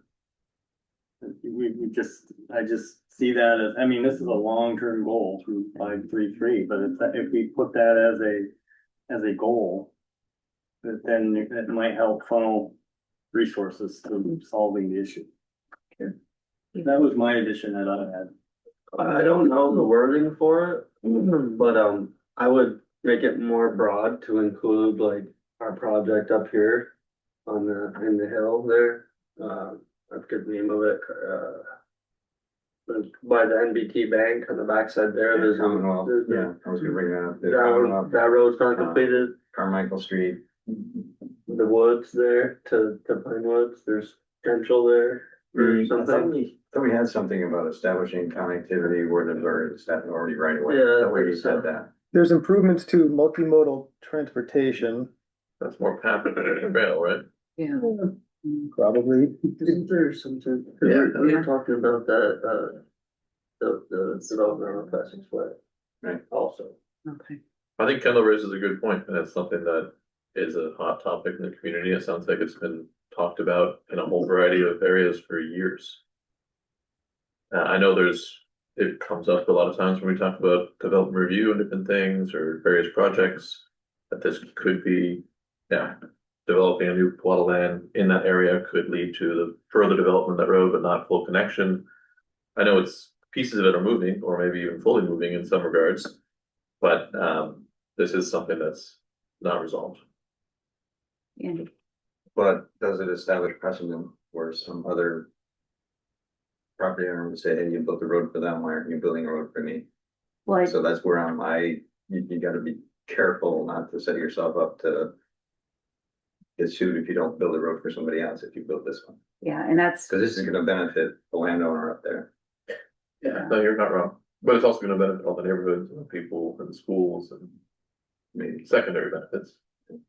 Yeah, I'm not really looking at it as a benefit to the developer, I'm looking at it as a benefit to the town, because our own industrial section, along with the recreation that is gonna grow up over there, is still creating that problem for a whole bunch of the town, because there's no way to get, you can't get there from here.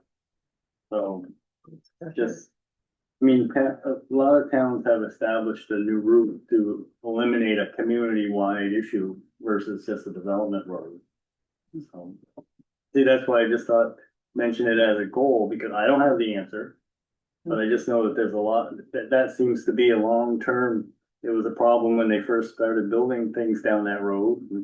as you keep adding more to it, more traffic and more traffic, I mean, you can look at the Sand Hill intersection or the Route 15 intersection, but that's not gonna solve the issues down in the center, Right. so. And I think that if we're silent on, like, not saying that. Yes, it's a long-term goal to see the completion, but not saying. And we're gonna pay for it, understanding that there is, and Greg is our former planner. Could you talk a little bit about, and correct me if I was wrong, about the official triggers, if a road is on the official map, how that would come into being?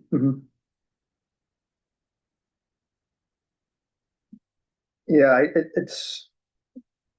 I don't think there's a black and white answer to it. It's, certainly the town prefers that developers build roads as they come in and as it's required. That said, the town could put forth the money, that's not gonna be a cheap road to put through, but there's multiple ways to approach things to the point of, you know, you're not identifying how to do it. There are multiple ways to try to see that it gets done.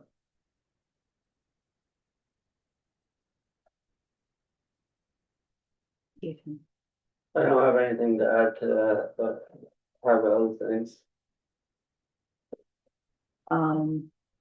So is on the same topic here, is that a work plan item or is that a goal, right? Cause I think it's a long-term goal for, because we're not saying over the coming year, but our goal is that through some mechanism, whether we choose to fund it or we want to make a statement that it's a priority of the select board that this happens, to, you know, let developers, planning commission, DRB know that this is something that we want to see in the next 5 to 8 years, understanding that it's a lot more complex than just that.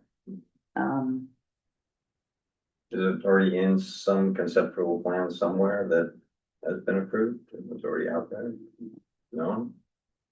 Yeah, if you look at the boundary lines over there and look at the RPDI zoning district, that strip of land, is privately owned and is part of the land that is counts towards the 40% that is to be developed for commercial and industrial use.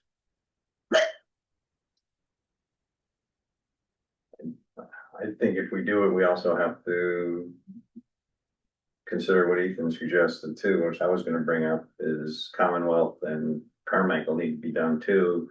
You know, connecting Old Stage Road straight into the Essex experience is what that's, you know, that conceptual plan is, we'll take traffic off of 15 and free up the lights. And I mean, my mother lives on Carmichael and we have to go to Jules, we have to go out and around.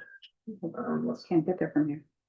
So what if, and I mean, I'm sure that there are other examples around town that this would apply to, right? So. But we do have a work item, we have a work item, we've got something somewhere that talks about connecting. Where right of ways exist, connecting neighborhoods or connecting, and putting in roads that connect, make connectivity. And multimodal doesn't not include. I mean, the term multimodal is meant to be, you know, more recreation focused. You know, when you talk about multi-use path, you're talking about trails and stuff like that. I think no one's gonna think, when you hear that, no one's gonna think, oh, you're building a highway or or path for 18-wheelers. Which is where I was initially going, make improvements in multimodal transportation and road connection options throughout Essex. So I read multimodal, I think you're building tractor paths. ATVs. I like that. With that, Oh, I and see, adding then, it Yeah, into I that. mean, just and then a something work item. that includes, if you have a long-term goal like that, and I mean, recreation's already doing that, they're looking at connecting sidewalks and connecting paths, they have that as a goal. And you see that mentioned, but there's not really anywhere that specifies that we would do the same thing with the roads. That, you know, any development or any change that came in, that would be a long-term goal that all the departments would know. It's a goal. So the multimodal transportation and road connection, street connection, however we want to word it, does that meet what Yeah, you're that looking would, that for? would be, Okay. then it's Okay, that's much simpler than just explicitly saying we're gonna put in Thompson Drive. And it's covered under fiscal responsibility and sustainability and thoughtful growth. You know, environmentalists don't like you to do parallel paths because they want the road to be crowded, so people choose not to drive. Right? What the traffic calming measure as well, to go slower. Well, they've been calming it down with all that construction. Yeah, we just need construction. All right, so. That's so the long-term goals. Did anybody have anything else? So can in that? you say again the words you'd like that in? Yeah, make improvements in multimodal transportation. Options and street connectivity throughout Essex.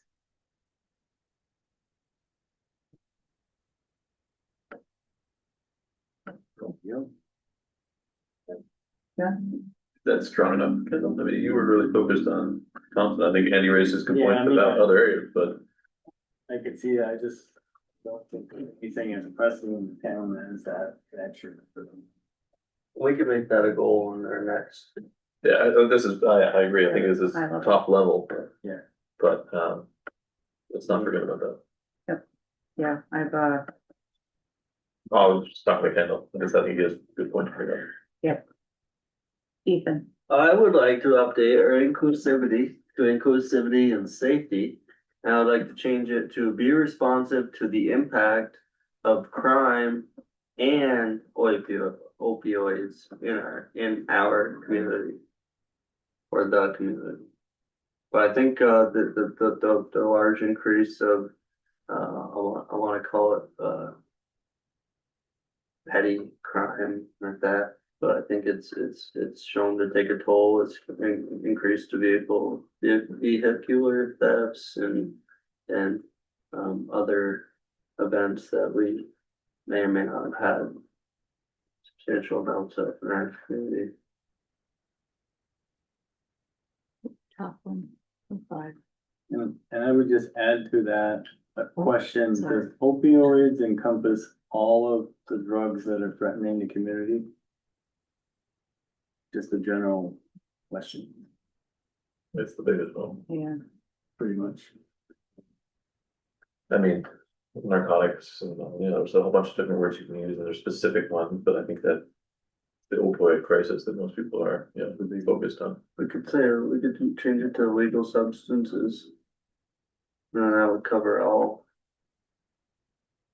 But I think that goal stemmed from our dilemma with opioid settlement funds and us having a goal and plan for how we do that. yeah.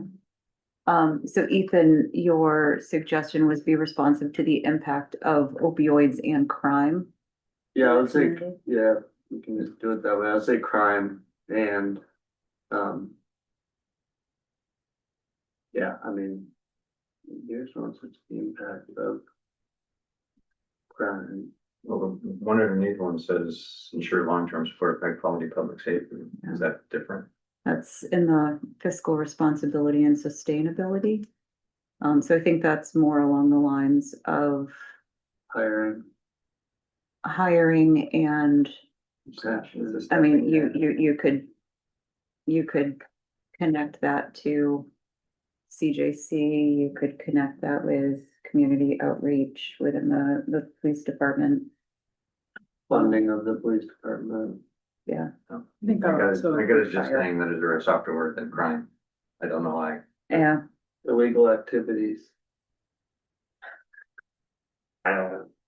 I see a lot of it lately in the community page, and I think it's something that should be a goal of ours to, it doesn't say that we're not directively doing anything individually, but it's that we are responsive. Maybe we could even change it to, being aware and responsive, or being responsive and aware. To the impact of that thing and crime in our community. Does that sound better? Be responsive.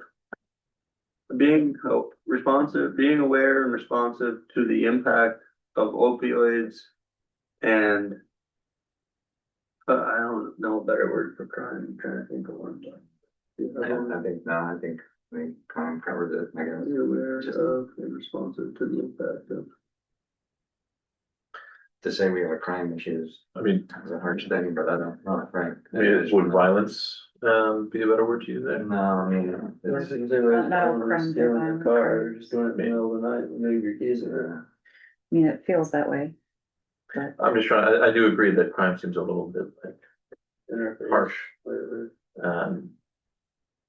well, like Greg, come up with a better word. Yeah, I'm open to working. I just think that, I think I agree with that. going on to Facebook when I get home at night at 10 o'clock and I read about the 3 cars that were broken into and there's footage of businesses having, petty larceny, and it's just not, it doesn't feel like it was something that I saw 7 years ago. I know there was some things, but in my time in Essex, I feel like the last, and it's not just Essex, this is a county, regional, state, the world. Had a windshield replaced this week. My car, stone, put a crack in it. I was at the farmer's market on the way home. It just went 18 inches across. But anyway, the technician said that, Essex Junction, Colchester, they do a dozen cars a week. Not the windshields, side windows, because people break into them. They're not just people leaving their keys. Oh, yeah. Their door Oh, yeah, locked. yeah. They're breaking windows. When you leave your keys in, that's when they take the whole car. Yeah, they're going crazy right now, replacing car windows. Is misconduct an option? Lawless mess. What's that? It's misconduct. It's kind of, I have some other suggestions I did at the source. Check. Oh, okay. It's just because we do the same thing. Go ahead and throw the synonyms on us. Yeah, so a couple of different options would be misdeed, transgression, wrongdoing, misconduct. Villainy is also an option. Let's go ahead. Makes it sound like a video game. Wrongdoing sounds. Wrongdoing? it's my open container walking down the street. Wrongdoing? Yeah, it's softer, but still gets to the point. Wrongdoing and opioids, figure something. Wrongdoing of opioids. Don't say that. They're doing it wrong.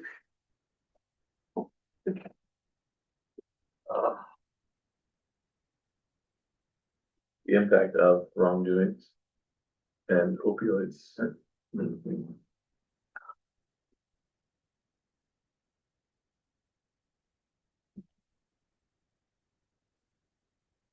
Sorry, my eye is doing the twitchy thing again. I love that. Especially when you're trying to drive and it's just like. Alright. The one for the ensure that Essex is, I would say ensure that all of Essex capital needs are understood Okay. up top.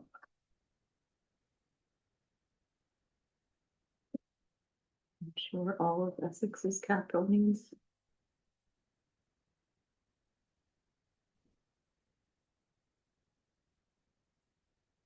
Just, I just get the feeling reading through everything and it references everything to the general fund balance basically, and there's not much with water and sewer.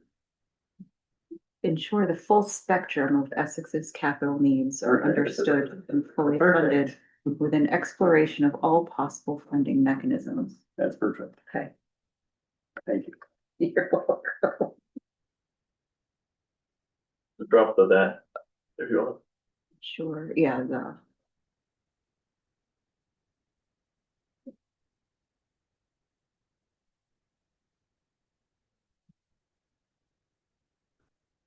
Appreciate that. Would you go with that? Everybody good with that? Yep. Thoughts? Okay. Any other items on the long-term goals? Yes. I just have a question. Because we have, made our best efforts to ensure the vision of the municipal complex. Should we add some wording in there or change the wording to now ensure that we understand the community's wants for a new municipal complex? Cause we've got the vision. So I feel like there needs to be a change there where it needs to be, now it's up to the community and we are going to listen to the community's wants. But I don't know how to say that. I just wanna bring it up unless anybody else did. So the community vision, yes, the conceptual plan, that was the community's vision. To see that progress is made toward that community vision. Has been accomplished in my understanding of how I read that sentence, but. I don't know how to say it, when I was reading it, I thought that maybe it's now up to the community. Ensure that we give the community what they want with the municipal complex. Vision and desire. Vision. Community I think vision. vision's over with, I think it's now about the decision making of the process of the public.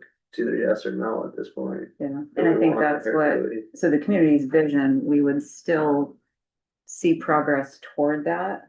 But I think Greg's addition of community's vision and desire for construction, I think that's what For you're construction, trying to get at. okay. Okay, I like the for construction, yeah, after making progress, because having it be their desire first and then the construction just seems like it's worded in a manner that they are going to make the decision. It's our goal to allow them to make the decision, if that makes sense. It's not our decision to make, we've done all the decision making that we can without the public. Yeah, which includes the Visionary, the potential proposals. funding options and, or like what comes first. And yeah, So just wrap that into a Yep. better sentence, I think. yeah, so I mean, from my perspective, at least, I think community's vision and desire for construction, I think Okay. that gets it, at Perfect. what you're looking for. Does anybody else feel differently or have additions, Andy? But then does the first end of the sentence make sense? Are we see that progress is made toward the community's desire for construction? No, it would be identifying. Progress toward There's a desire word would be identifying understanding. desire. Understanding. Because the goal shouldn't be to convince them that we want to want it. Right? Should be to ask. So is it see the progress, I don't know that. I don't know that we need to see the progress part Okay. anymore, but I don't know.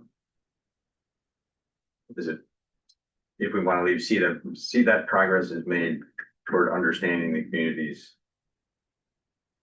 vision and desire, it's Toward further identifying the community's vision and desire.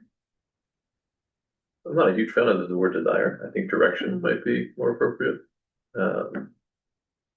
Or intent or, but more so, I see what Andy's saying, see progress made. I think, I like what you said first, understand,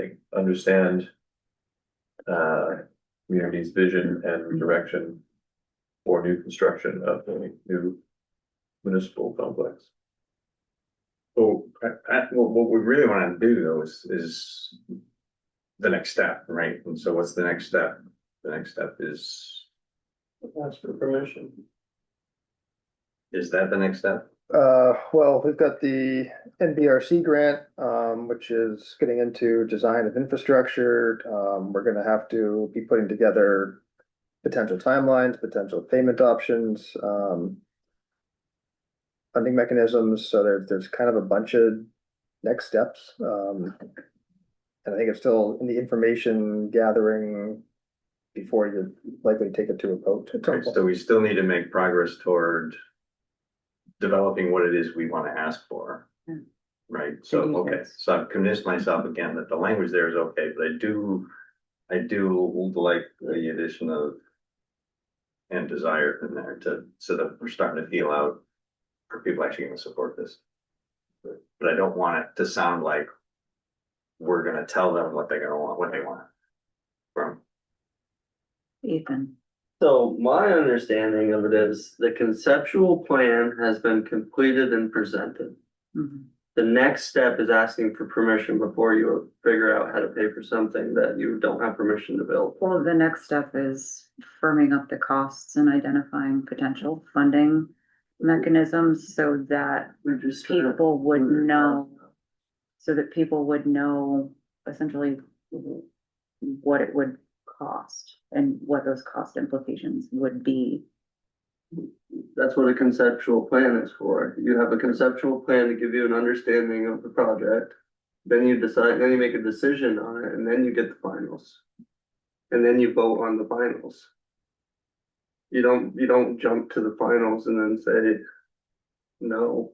And then you just wasted all step 3 and 4 because at step 2 you didn't listen to the public. The conceptual plan is the deciding factor before the public makes a decision. That's why we paid all that money. Well, I don't think that if we just threw out the very rough estimate of what it would cost with absolutely no details as far as how a TIF district would work, what other grant opportunities there are, moving forward with town center designation, which would open up other grant funding opportunities.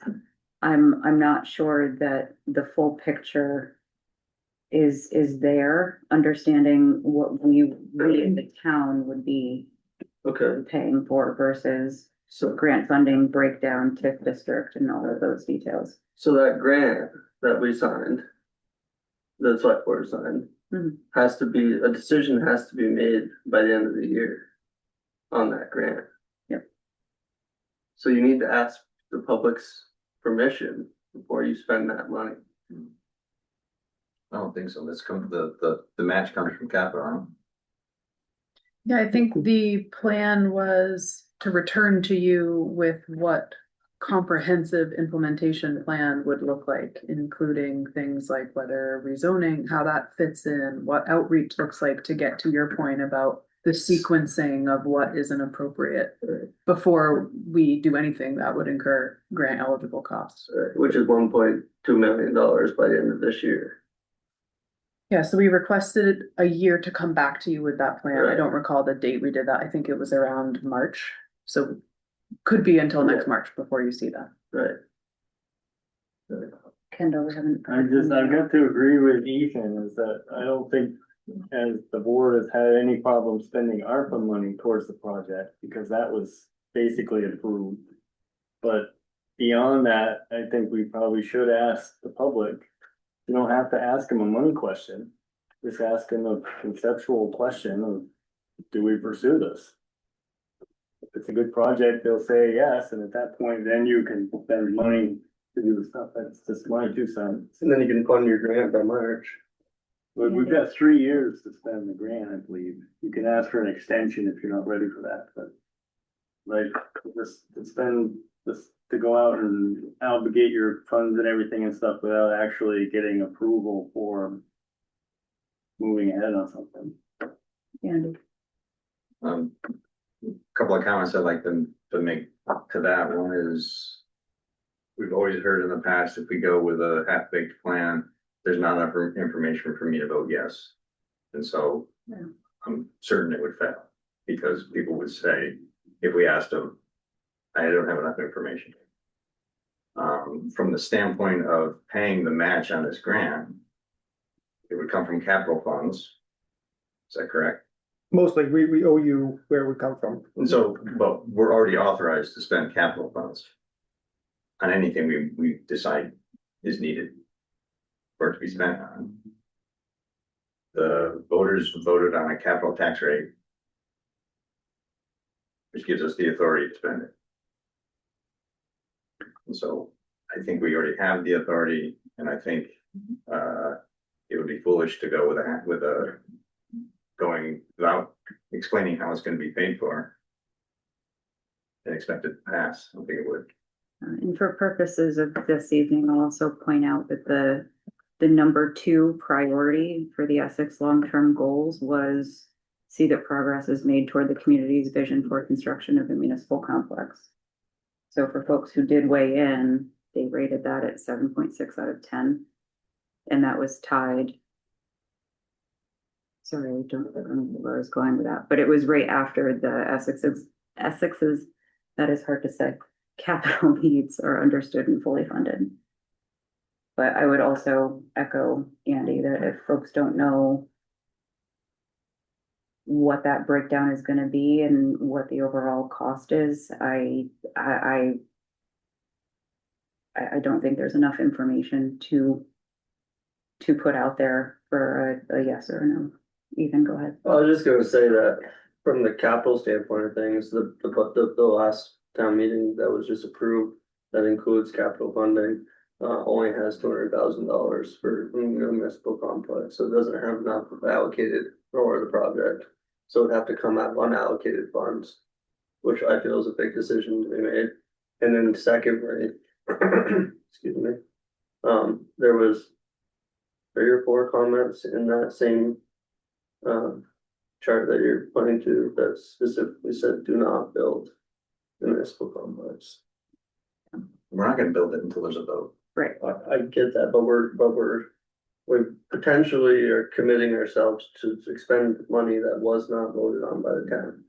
Because the capital plan is approved through voting through the municipal budget. The select board says, yeah, approves the capital plan. There's no public vote on it. They only vote on what's the budget amount. If it includes capital transfers, then it does, but they don't even approve line items in the budget. It's just the final amount. Which breaks down all the capital transfers, from each department. The vote asks for it. All it does is ask for, can the town spend this amount of money? Where it goes, the town voters don't have any say on other than through us. And well, yes, there were, oh, Shannon, go ahead. I was just gonna get back to what you said, the survey that was, I think we're getting in the weeds here a little bit. I think for setting the goal, we're not talking about exactly what we do with directing staff on this, grant matching, and I need to learn more about this before I really dive into it, because you guys are well versed in this for many years, having served on the board. But I think for today's purpose, the survey that was sent out with 158 responses, obviously not a huge sect, but what we have to go off of. The third thing that was voted as the third highest, which was tied with this second point, which was make progress on the community's vision for a new complex, was consider non-property tax revenue sources and update in the best interest of the community. So I think those two kind of go hand in hand, which would be, telling us that, yeah, we would like to see progress on this. We'd like to see property tax revenue sources looked into further. I think we're really diving into the weeds here on this, and kind of getting sidetracked by a very important issue, but not something that's going to be fleshed out in this 3-word goal.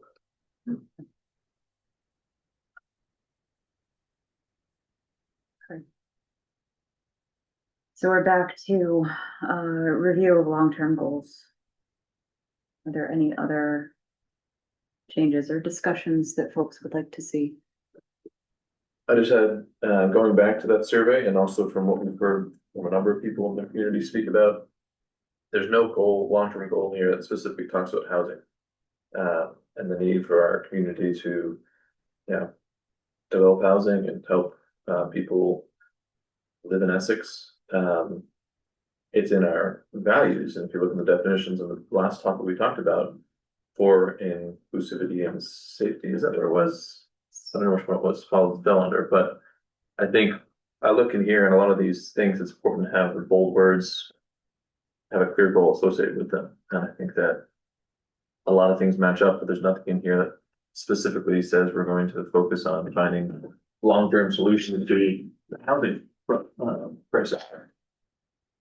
Could you add to the municipal complex? There is a large component for affordable housing and housing in that project. I'm just raising it because I think it's something we should talk about. But I think that's, if we could add it to one of these, or if we, wanted to combine a couple goals and make a new one. Andy, do you have thoughts? I know this is something you mentioned in your detailed email.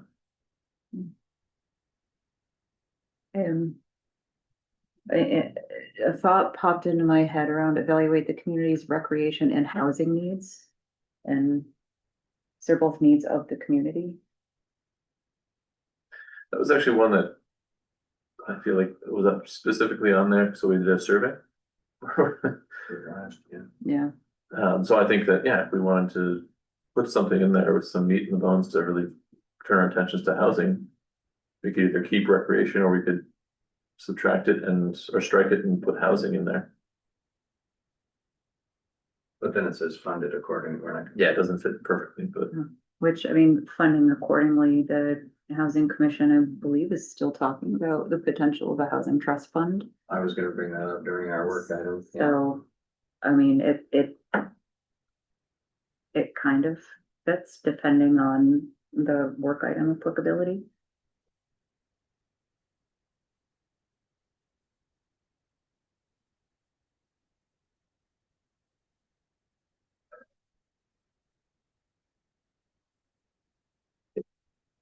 if we were to take this one step further, and that goal right there, cohesive, the bottom one, evaluate the community recreation needs, blah, blah, blah, blah, blah. I think when we took that goal, we then directed staff to, hey, you need to do a recreation survey. And that was the goal that was accomplished last year. Maybe a good way to come up with the best goal or overarching 5 to 8 year goal is to think about what could be accomplished in the short term to improve this. It's a huge topic that, all of Vermont is facing, all the world is facing, to be honest. But what is it? A survey? Is it funding the trust fund or not trust fund? Sorry, housing trust that you were talking about? I even looked at staff just to say like, what? This is a new topic. Is there things that you think have been mulled around that might be good suggestions? Or Andy, I know that you've done a lot of reading on this. It's not only the funding, but there's also discussion, and please keep me honest here if this isn't the case, but also talking about inclusionary zoning, which essentially, in a nutshell, says that for like X percentage of all development needs to be affordable, tie it to, either poverty metrics, average median income metrics, what have you. And then get that right into our land development regulations, or have, a carrot approach where it's like you can add an extra floor if you meet this affordable housing metric. Obviously, I don't know what's currently being discussed, but those are just kind of some of the sticks and carrots, so to speak. That There's a lot of creative ways to go about it. Yeah. Just a couple thoughts. I don't think there was any discussion last year about limiting yourselves to only whatever is 8 or 10 goals, however many that's on there. I would ask that you keep it within reason so that we keep the work tasks within reason, but there's nothing to prevent you from just adding a new item. When I look at the recreation needs, I see that as there's still work to do. We're in step number 1 of getting the survey, or getting the rec needs assessment started, but then they're still going to be meeting those needs, funding those needs accordingly. So to me, that still is a long-term goal, assuming that you still want to keep it on there. As far as the housing stuff, I think if that's a goal, which is that's what we keep hearing about and keep seeing and living, and you can add on there. I do think that there's no simple solution. It's some of the stuff that Tracy said. It's from conferences I've been to over the years, it's the financing, it's the banking, it's the cost of construction, the cost of materials, finding people to do the work. Getting into, our zoning regs do have bonuses right now, or allowances for affordable housing. There's housing trust funds, there's accessory apartments are allowed anywhere. Are struggling, so we're all sharing that the whole state struggling with this issue. So there's no magical solution, but if you want to make housing a priority, I think that's a reasonable long-term goal, and we'll do what we can. Can I offer Sure. something? I'm thinking back to CCRPC's presentation about the future land use. And just in terms of swapping recreation out for housing, I think there's already been a lot of good work about what the needs are and how many, for example, units. I'm thinking of, what they had assigned as low, mid, and high range targets. And so it seems like it's more about assessing our own ordinances and potentially looking for opportunities to streamline the permitting side of things, which is in somewhat our control. So just offering that up is that I think there's a lot of work around the need already taking place. Is it a select board work item or a planning commission work item? Well, I mean, we have a housing commission that's an advisory committee to us, who's doing that work, but yes, it informs planning. It's a So select board. that doesn't answer your question. Go ahead. And then I would say it's a select board goal. How you accomplish that goal is any number of ways. Ethan. I was gonna say, it could be included in accountability review guiding documents, policies, standards to reflect the needs of the community and update accordingly. Review relevant and report on policies annually. We added that in last year. So I would say that this could be a work item, and that would be the driving factor is accountability for the select board to follow up on affordable housing. Select, make it a work item goal. I forget what the words, so if I'm not saying that this is the work plan, or what is this? This is 5 to 8 year goals. This is 5 to 8 year goals, so make this put affordable housing on the work plan and use the goal of accountability to follow up with completing, because we're trying to see action out of affordable housing, right? That's the intent, is the action of it. That's how I would do it. But I would say, the conversation that we had before about the evaluate word for evaluating the community's recreation needs. I think the evaluation has been done, kind of like the vision. But I think there's words in there that are I don't know, not needed anymore in some of our goals. Because now we need to fulfill the community's recreation needs. We don't need to evaluate them. We're doing the evaluation. Haven't started yet, but But we've already committed us as a work item goal, we've already made it to that step. So now our future goal should be the next 5 to 8 years is fulfillment of the community's recreational needs. But I don't know, I feel like a lot of these words are goals that we asked for, and now things are happening towards those goals, but we're leaving the same language that got us to the start of progress, per se. I think Andy goes before, but before we say. So action 4.1 on page 14 of the town plan says conduct a comprehensive review of housing and demographic data and prepare a gaps analysis to identify and quantify the types of housing needed to address specific gaps in the town's housing infrastructure. So maybe that's what we base a new goal on, is identify or gaps in housing needs or something like that. I was going to that, not specifically, thank you for finding that. But I was gonna say, I think this should be a separate goal. I think it should be, I'm liking it being a separate goal. yeah, something like either identify or even, the word I was gonna say was prioritize the community's housing needs. Yes, the other words. But I think a separate goal, and it will probably still have touch on inclusivity and safety. Um, Thoughtful growth, thoughtful growth, absolutely. Um, fiscal responsibility and sustainability, because you have to consider the impacts on the town depending on the development. and yeah, cohesiveness and connectivity is probably, you know, it's all, it really does encompass a lot of what we're talking about here.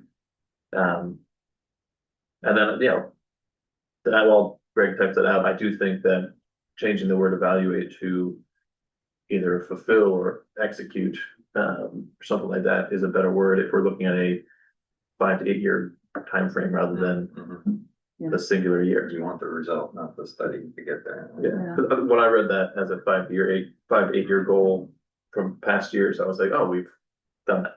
Yeah. And is it too much to include, because I also see cohesiveness and connectivity in there as well.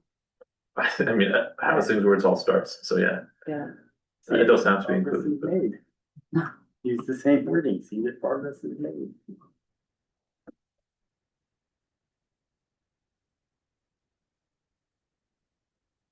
Andy, did you want to, Yeah. give Greg that language for the actual meter goal? You want what I just read? Basically, the second part, the identify type thing. Oh, identify, uh, gaps in, housing needs and infrastructure. Cause that includes the roads or Yeah. Do anything about it?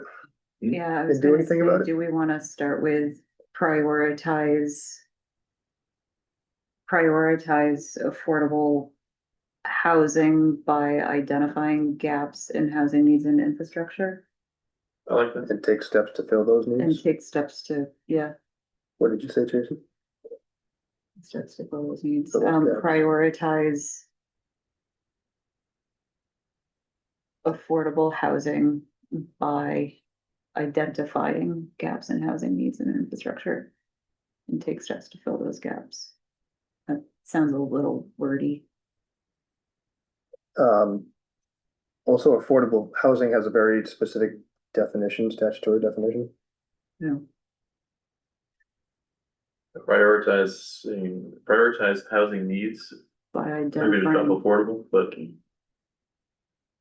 obviously we're gonna include that. we've got housing needs in that place. prioritize housing needs by identifying Gaps. gaps. By identifying present gaps. And it's, In availability and infrastructure. yeah, availability is great, yeah, let's add that. Okay, identify Gaps. availability. In availability, gaps in Being availability. inclusive of all housing. I think we need to add accountability to a value based on the definition of accountability. Yeah, it's someone on the left. And it's action 4.1 on the town plan, but I don't know if you want to reference that anywhere. It's an explicit action in our town. And the select board's not listed as responsible for it, it's fine. But Okay, Great. so what do we think about our long-term plan? Do we have anyone in the public online still? We do not. Okay. So I we would- about a long. In terms of, I don't know where this lives, but I think just formatting it, having housing bolded and underlined like the other words, and make it stand out, would be great. Yeah. so we didn't make any of the changes to the town center one that Ethan was asking for. I think there was some at one point agreement to put A different word. desire in there or something like that, right? Yes. Do we wanna go back? Do we wanna do that? I kinda like that, but it's a little awkward saying, Then there's the question of evaluate the recreation needs. We're still in that stage, jump to action.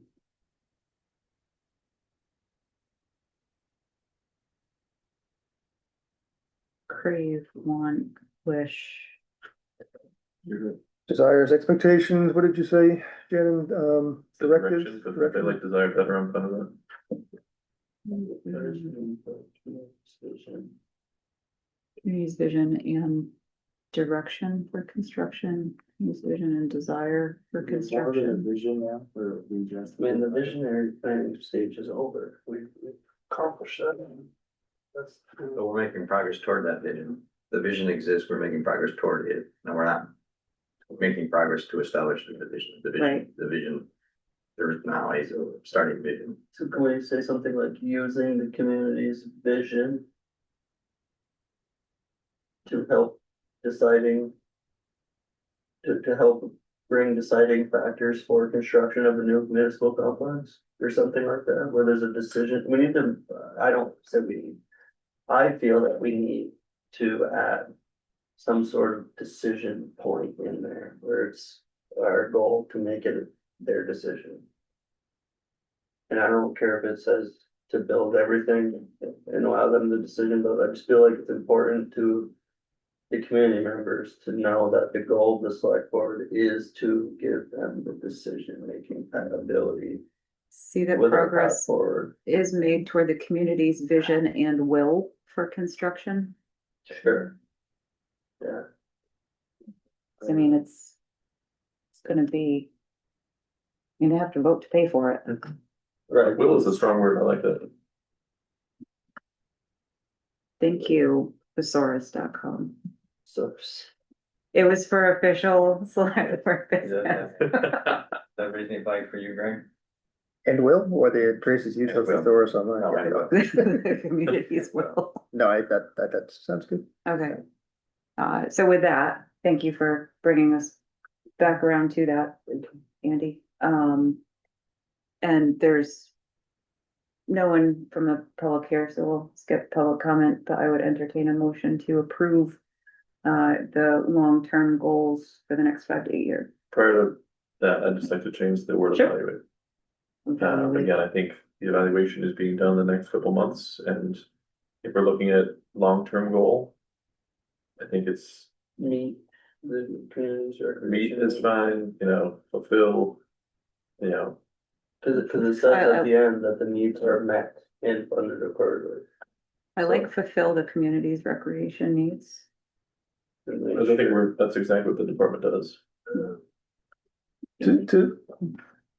And he loves it. Well, as a 63-year-old guy in the community, I never find anything in the Rex offerings that thrills me. So to say fulfill the community's needs is a broad statement that is not gonna be met. And you're never gonna fulfill everyone's Right, needs. so that's where you said you were gonna do this, why don't you have anything for me? To Greg. make a pitch for evaluate, hopefully that's something that you will do over the course of 8 years, and there's gonna be a big piece of it, with the rec needs assessment, but that's not, I don't think that should be the end of it. There's still gonna be surveys, you heard it earlier tonight, what do we do? What do department heads do to get feedback throughout the year? It's more of a continuous improvement effort to make sure that we're continually evaluating and meeting the needs. And once we get the Okay. regulation needs study, we're gonna have to decide what of it we will or may or may not do, so let's continue. Okay. We're still evaluating. I'm, go ahead. I'm just wondering if this is, if this still needs to be up here then. Cause we're actively, it's in our work plan, we're actively working on it. There is no, like, we have a lot of things that we work on every year that aren't on our 5 to 8 year priority. So like what I'm hearing is we're doing everything in our power now to do this. So there's no action for us to take on this. So I don't think it's necessarily pushing on our, you know what I mean? These are kind of like our big goals that we want to see done. Yeah, But we're doing everything for that item, so maybe like all the other things that are up here. Minus 1 or 2, we're not doing anything towards them yeah, in and the immediate. I guess I would just support this as a long-term goal, understanding the conversations that are happening around the enterprise fund, the program fund, making sure that, you know, that funded accordingly is met. We're also talking, you know, rec impact fees need to be updated. There's That's there's up top, oh. in our goals for all of our fees, and that's in the goal already. You know what I mean? That's, if you scroll up, Greg, there's a goal up there about, review guiding document policy and standards, to reflect the needs of the community, update accordingly, review relevant, you know, that's already covered. Yeah. So I feel like that's where I got shot down a lot last year, was bringing in individual ideas that were covered by broad goals. And I feel like that this not being a fulfillment manner is now absorbed by all these other goals. But maybe I'm wrong. Andy, I saw your hand first. I'm a little concerned that it would send a message. If we take a recreation off of our long-term goals. Agreed.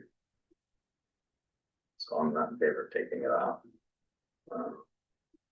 More in favor of leaving it the way it is, unless there is some. Because I think we will continue, I mean, the pool, something's gonna have to happen to the pool. Right? Well, the pools, the parks, is, yeah. Can we soften it where it says, make sure the needs are met, to something that shows that we're working towards meeting those needs? Sure.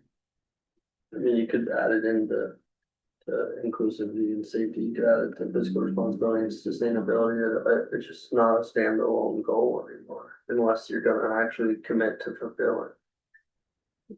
Because you've already, you know, we've already met the process that we put it on there for, was to get a recreation needs assessment. And we've made it to that bar. Well, I mean, it hasn't been done yet. I mean, it will, Been committed. but like unpacking all of that and deciding like where we go from here and how we're in, I'll just go ahead and say it, but how do we build out rec so we have those offerings within our own community instead of relying on another community to meet those needs, so that we are serving our own community in that way. I don't think it hurts to have it here, Shannon. I agree. After hearing Greg's kind of a broader term of the value of the word evaluate, I think it's fine as is, because I think, as Andy noted, it's a priority for us to fund and make sure the recreation department is fully staffed and fully functioning. And I like what Karen said, we might have additional surveys in the future, so I'm beginning to come around to the idea with more of a long-term language than just the immediate evaluation or survey that we're doing. So I think I'd be fine with moving forward and just putting on these goals as is. Okay. Is that a motion?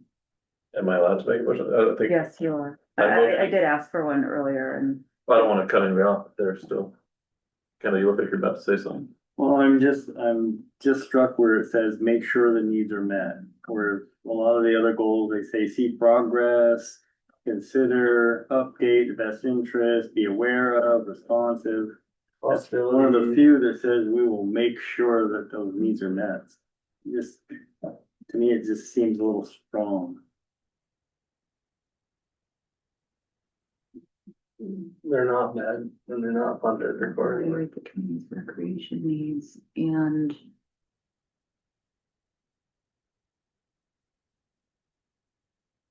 Evaluate and make progress toward the community's recreation needs and ensure they are funded accordingly.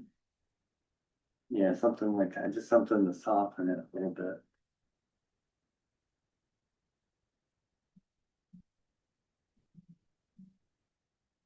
I don't know, my brain isn't braining. It's just, it seems like all of the goals, it's goal to strive towards. It's not really anything in there that, I don't believe anything else kind of really specifies that we will do that. The goal. That's all. Not enough that prevent me from voting for it. Well, evaluate the community's recreation needs and funding model and funding sources. Meet the needs and strive to, evaluate the needs and strive to meet and fund accordingly. Yeah, strive, that's a better word than make sure. Drive to meet and fund. Strive to Yeah. meet those needs. But changing that one word is a lot better.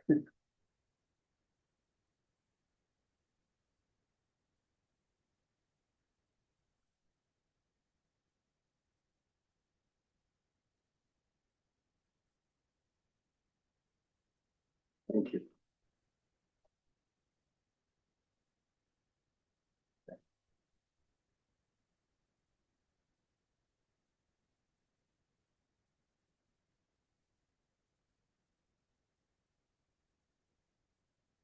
Yes, Madam Chair, yes. I motion to approve the select board's long-term goals for the next 5 to 8 years. Thank you, Shannon. Is there a second? A second, Thank you, Andy. do we need to clarify as amended, or we fully understand that it's, As, I mean, what's in front of us, we do wanna, yeah, we can say it's amended. Is that? Yep. Okay, so as we're seeing on the screen, just for clarity. I'm gonna delete and make sure the needs are met. Yep. Yep, you did. All right, all those in favor signify by saying aye. Aye. Opposed, no, nay. Motion carries 5-0. Which brings us to discussion about select board work items for fiscal year 2026.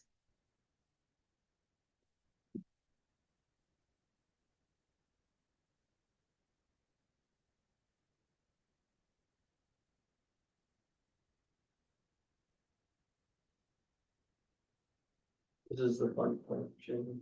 Yeah. Excellent.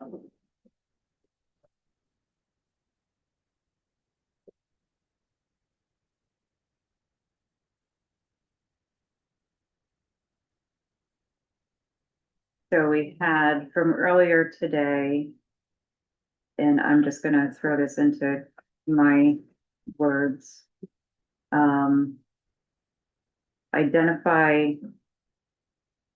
Identify a cost benefit for internal operations as opposed to, or contracting as opposed to internal operations.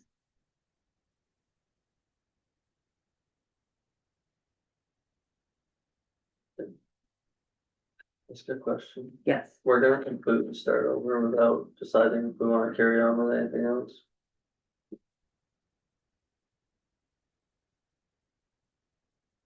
we have some ordinance from this current year that aren't complete, yeah, that was good. Yeah. That'd be my first question too. I don't have the energy in me to completely make a list.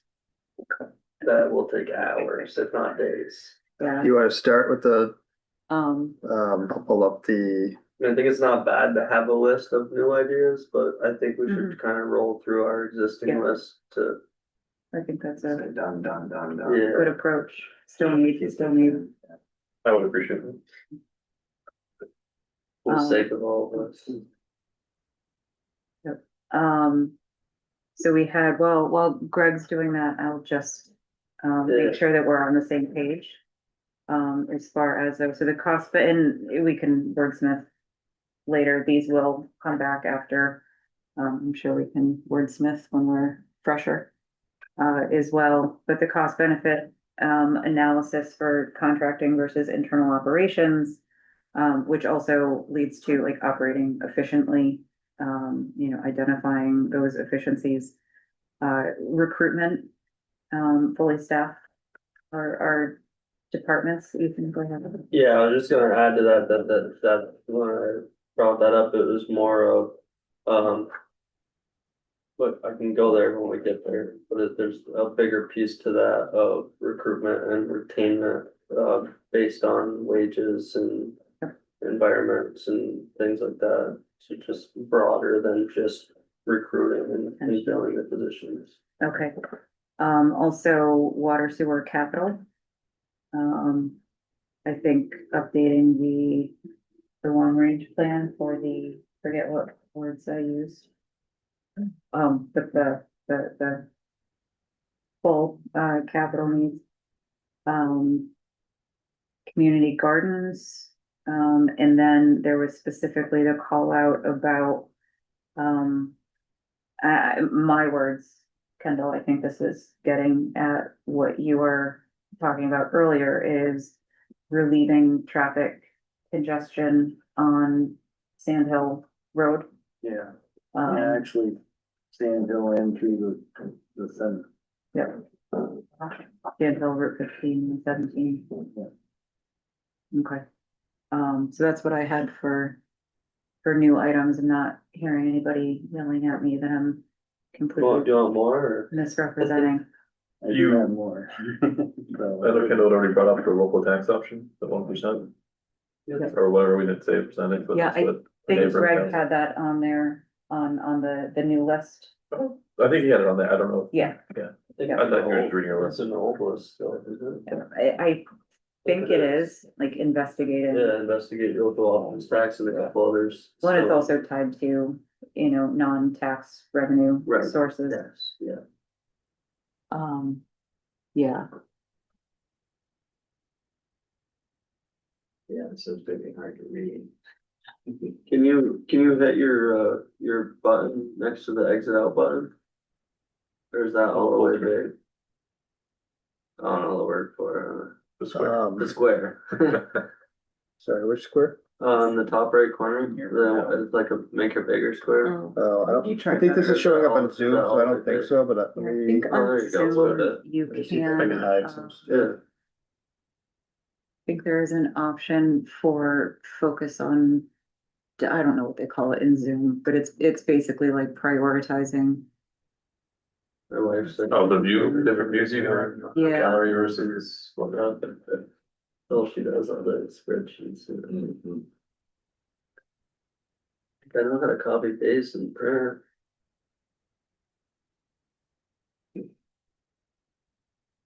Yeah, there you go, there you go. Hide non-video full screen. Yeah, full screen might be best. Greg, if you go back to view and do full the bottom. screen. Oh. There we go. Hey. Still not cutting off, but Yeah, I think then if you is that? go into Excel and, yeah, Is just that there? Yeah, come to move this. that down.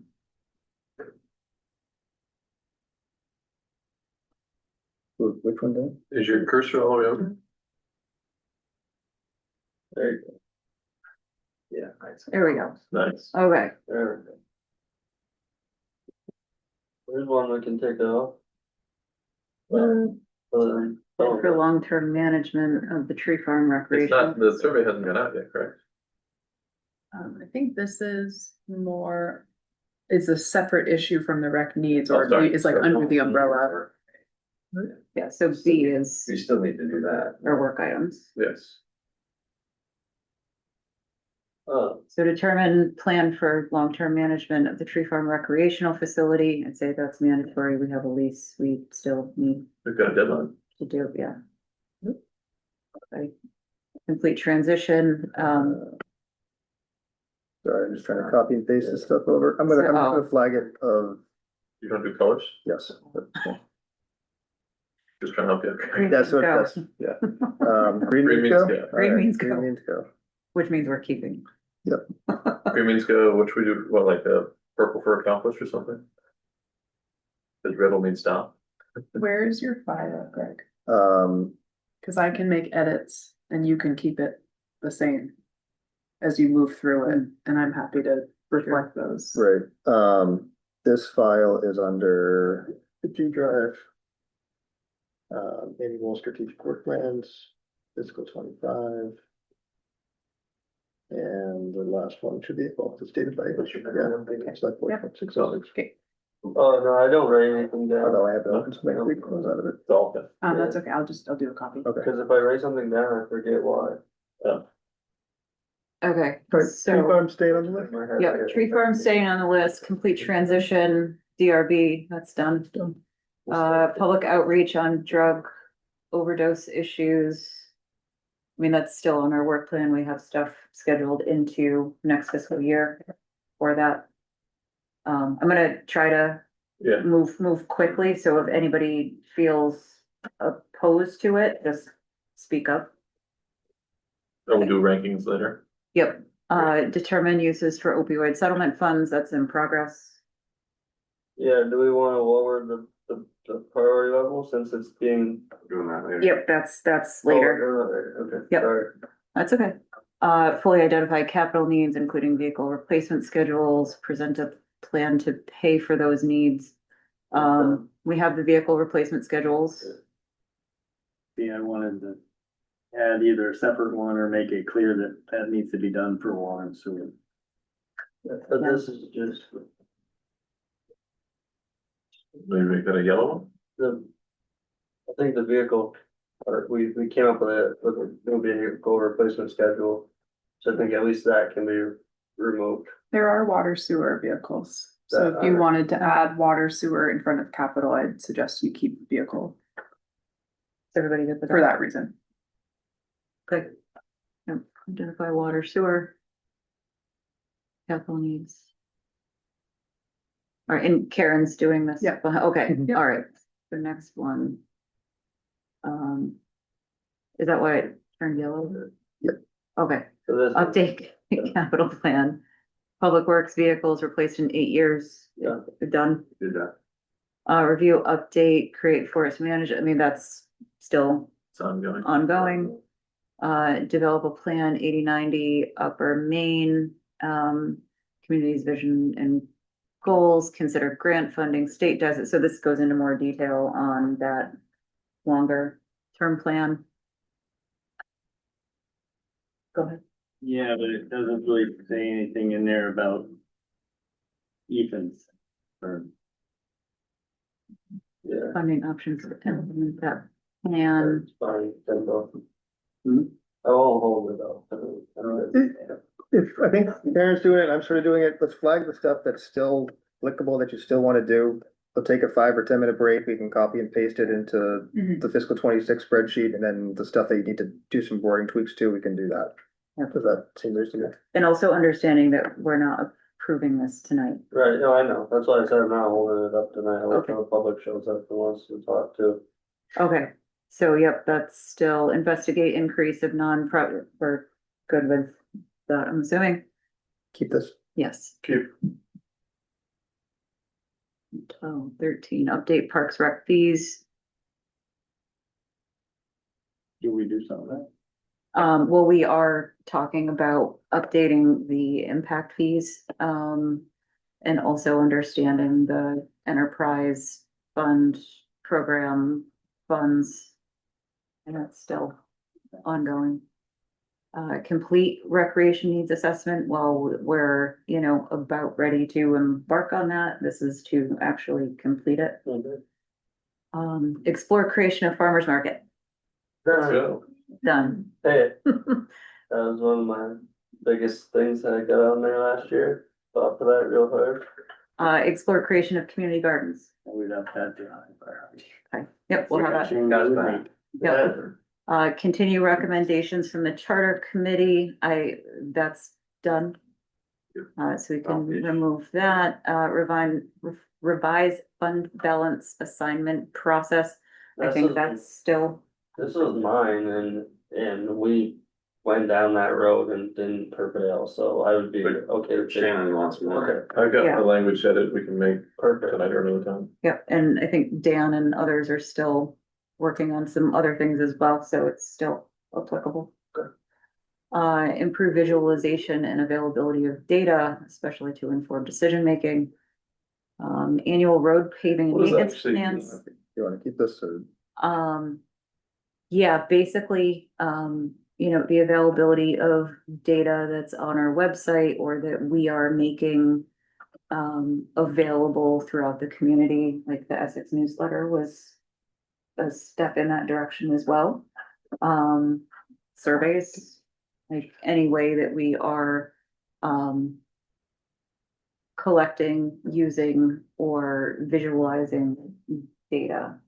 This could also be applicable to, police data and having visualizations of, traffic stops, where, when, how. It's kind of a lofty goal for the next year, absent like an analyst, but. Even, I think it had a lot to do with, well, my comments around this last year did, but when we did, one of our charter changes and our budgetary talks, we had like a couple different methods of information display. And some of them were amazing, some of them weren't so amazing, so they were really hard to like visualize the data. And then we kind of just like threw it into everything, and it remains applicable to this data. Like sometimes we're like, that really doesn't work.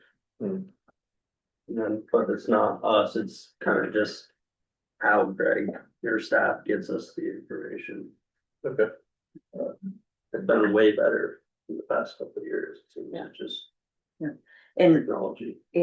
being in IT and in the data world, I take this sort of as a continuous improvement, that you Forever. should always be working toward improvement. Yeah, But I'm also happy if someone wants to see it come up. no, I shouldn't know what it would mean to accomplish that, because when you hear like improvement, that we don't improve. Publicize annual road paving maintenance plans. So I'm sorry, did you want to keep this data one or? I didn't hear anybody say no, take it off. Okay. Road paving maintenance, So I have a comment about this one. yes, So we've done a really good job about the paving plan. The maintenance plans and the culvert replacements have been more of a broad overall. Like they were included in the public works work plan. But as far as like,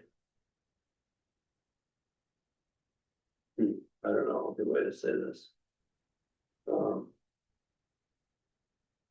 Maybe like more social media awareness, like every once in a while I see on Facebook that like, zoning, right? Let's use that for an example. That's like, oh, there's this big meeting happening. Here's what you should know. I know what like when they close a road, they put up a sign and say, you have this many days and the road's gonna be worked on or whatever, but maybe there's a more, and I know it's in here somewhere about communication with the public about important issues or something like that. But maybe there's more of a way for public works to join that public facing realm, and maybe it's not directly at somebody in public works, but somebody that's associated with public works could be like, the town of Essex is like, hey, the graders are out this week on these roads, or this culvert's being replaced, or just a little more awareness of for both the safety of the workers and the community members, where just knowing sometimes helps people. I saw a bunch of stuff about the parade this year, right? They closed a road that they don't normally close, but the communication was, I know it's different now. But just having that communication of what's happening when it's happening in a more on-demand setting, instead of like we get presented at the beginning of the year what roads you're gonna pave, and I don't know. yeah, and I think like the publicize, like that. How I look at it is improve awareness and accessibility of annual road paving and maintenance plans. Cause the awareness would speak to, publicizing too includes social media, but when you're publicizing, I think more like newspaper and official, it's on our, which is why I jumped to awareness and accessibility. Yeah. But, No, I get the ultimately it paving means thing, just none of the other things are told that they're happening. Like, they don't tell everyone they're putting a culvert in. Yeah. You know what I mean? Unless it's your driveway, and then if they're even if your driveway, they finally. So from what I'm hearing, there's still work to do on this item. Correct. I just don't know if we wanna change the wording. Okay, no, Let's flag it for now, and if there's better wording. okay. Pursue the installation, we. Great, then the green means go, sorry. Yep. Good news, go. Pursue installation crosswalk.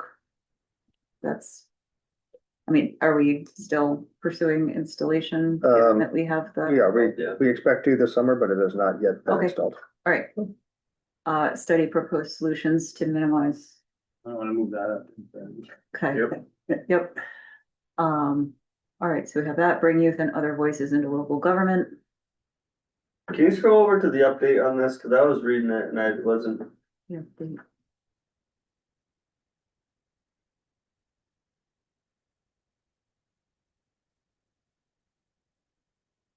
Yeah, and actually where this came from was I was asked last year to go talk to the scouts.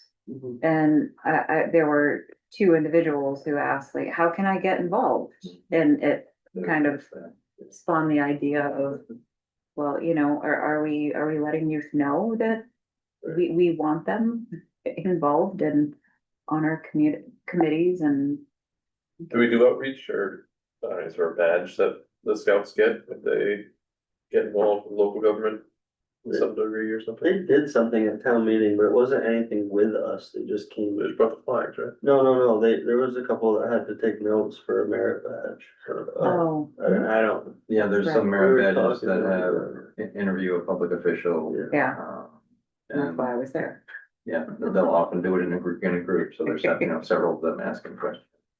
Cause Don offered him the town plan and he's like, I have to take notes as part of my task. I get interviewed by the AP government class of That was returned to high school every year. Should pass that on, see if there's others want to do it. They've reached out, but it Always your daughter. Come to- fruition. Miss Aisha reached out to me about that, I've done it, So I guess they it's like they- for they- 3 or 4 years. Funny, they never asked me. All right, so youth in local government, is everybody okay with? Yeah, definitely. I Okay. think that's very important. Explore and create public-private partnerships and opportunities. The state wants us to do that. yeah. Provide ongoing What do you mean, kiddo? support for and communication with municipal boards. I mean, that's kind of an ongoing as well. Yes. Okay, I'm not hearing anybody say no. Pursue housing initiatives, particularly with help and reporting from the Housing Commission. Yeah, we'll talk about free. Yep. Review policies annually.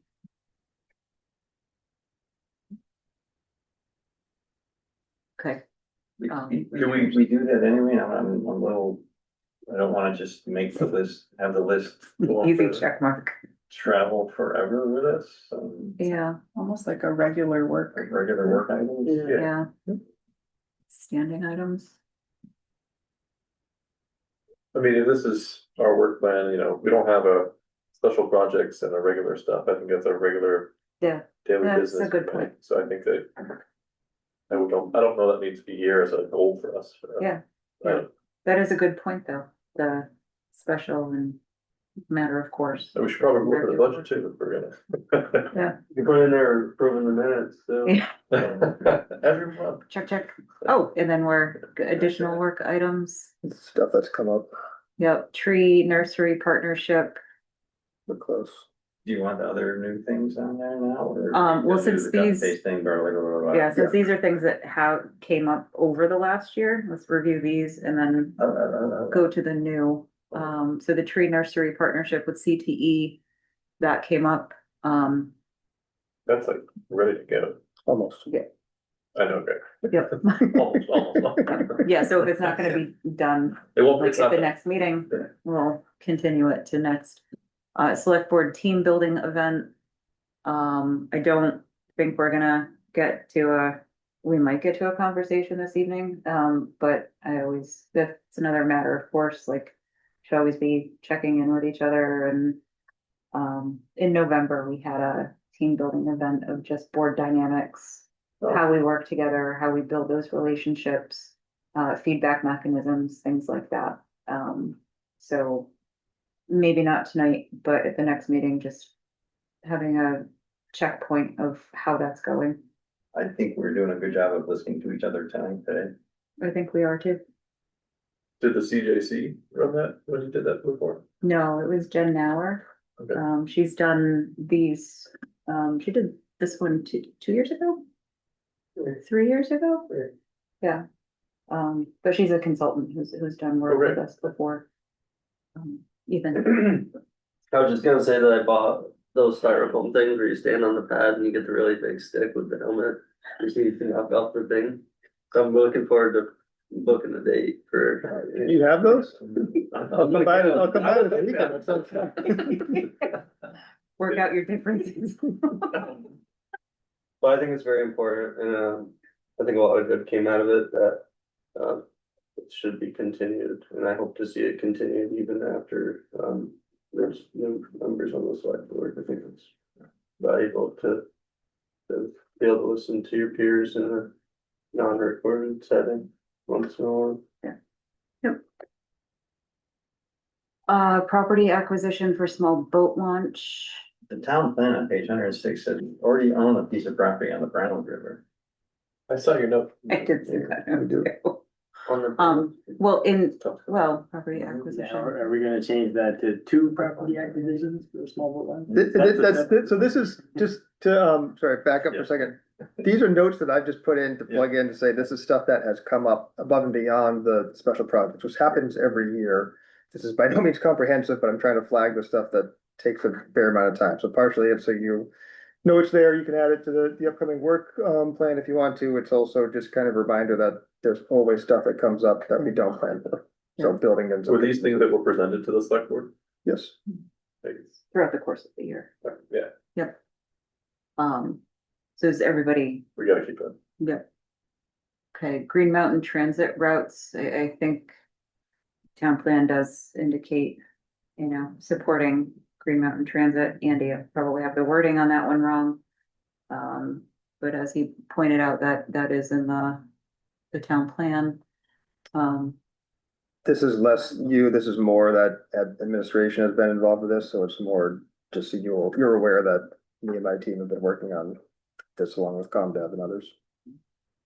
And ultimately- Green Mountain Transit specifically says Green Mountain Transit, or It does. It does. It explicitly says Green Mountain Transit. Wow. That's a Yeah. boo-boo. That's pretty much because they're the only ones out there. So I was hoping it said community transportation. Scalability is important. Public transit. Yeah. Yeah. So yeah, on the Women's Correctional Facility proposal, well, it's dependent on the planning commission. It hasn't come to us yet. It may not come to us. It may come to us. But do we want to put it on our work plan or just handle it as a pop-up should it come to us? I think that's one that if it comes to you, if it reaches your level, it gets there. This is more just informational that it's Okay. going on. Staff is spending a fair amount of time on this as we need to. Okay. So review conservation and trails proposed charter. Okay. All right, so now the other additions. Yep, gonna take a 5-minute break or so, Sure. for public comment. I think we had built in Yeah. public comment, Yeah, we had, I think they jumped out. but yeah, there Yeah. seems to be nobody there. We can scratch our legs. yeah, yep.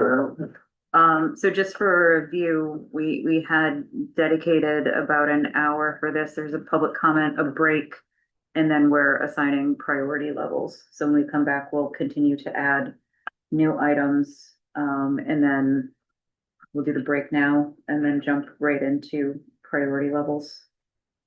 After Are we we add our gonna new. add new ones? After we add the new ones, then go right into priority levels. And the priority levels were anticipated to be about 30 minutes. So it's 8:11 at this point. So we're good. Break.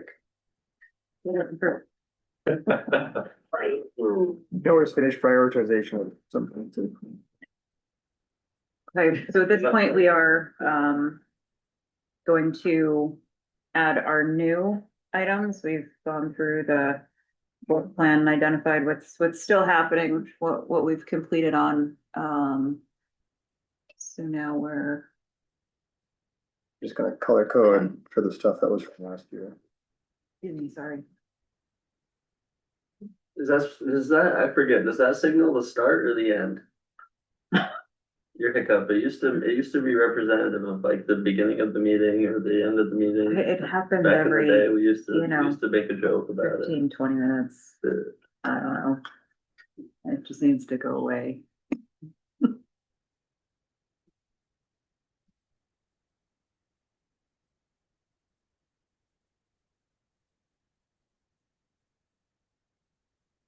Okay, Okay, so Tracy, I did not capture everything you said earlier, but I had been taking notes. I think I got the rough idea, but okay, I don't have your exact wording. okay. Yeah, so starting from row 8, the hiring, get fully staffed. That was more about attracting, retaining. Yeah, I think it was like the main point is of the hiring, but it's also of, you know, I don't want to make this like 3.5 paragraphs, but looking at making sure we're maintaining competitive pay scales, being an attractive place to work. You know, on the flip point of that, something that staff brought up earlier about the hiring process that I know they're working on, but being more selective of the retainment of quality employees, you know, things along those lines, just making it an all-in-one, so it's not multiple. Yeah. Attract and retain quality and talented staff. Perfect. Okay. And yeah, that was nice.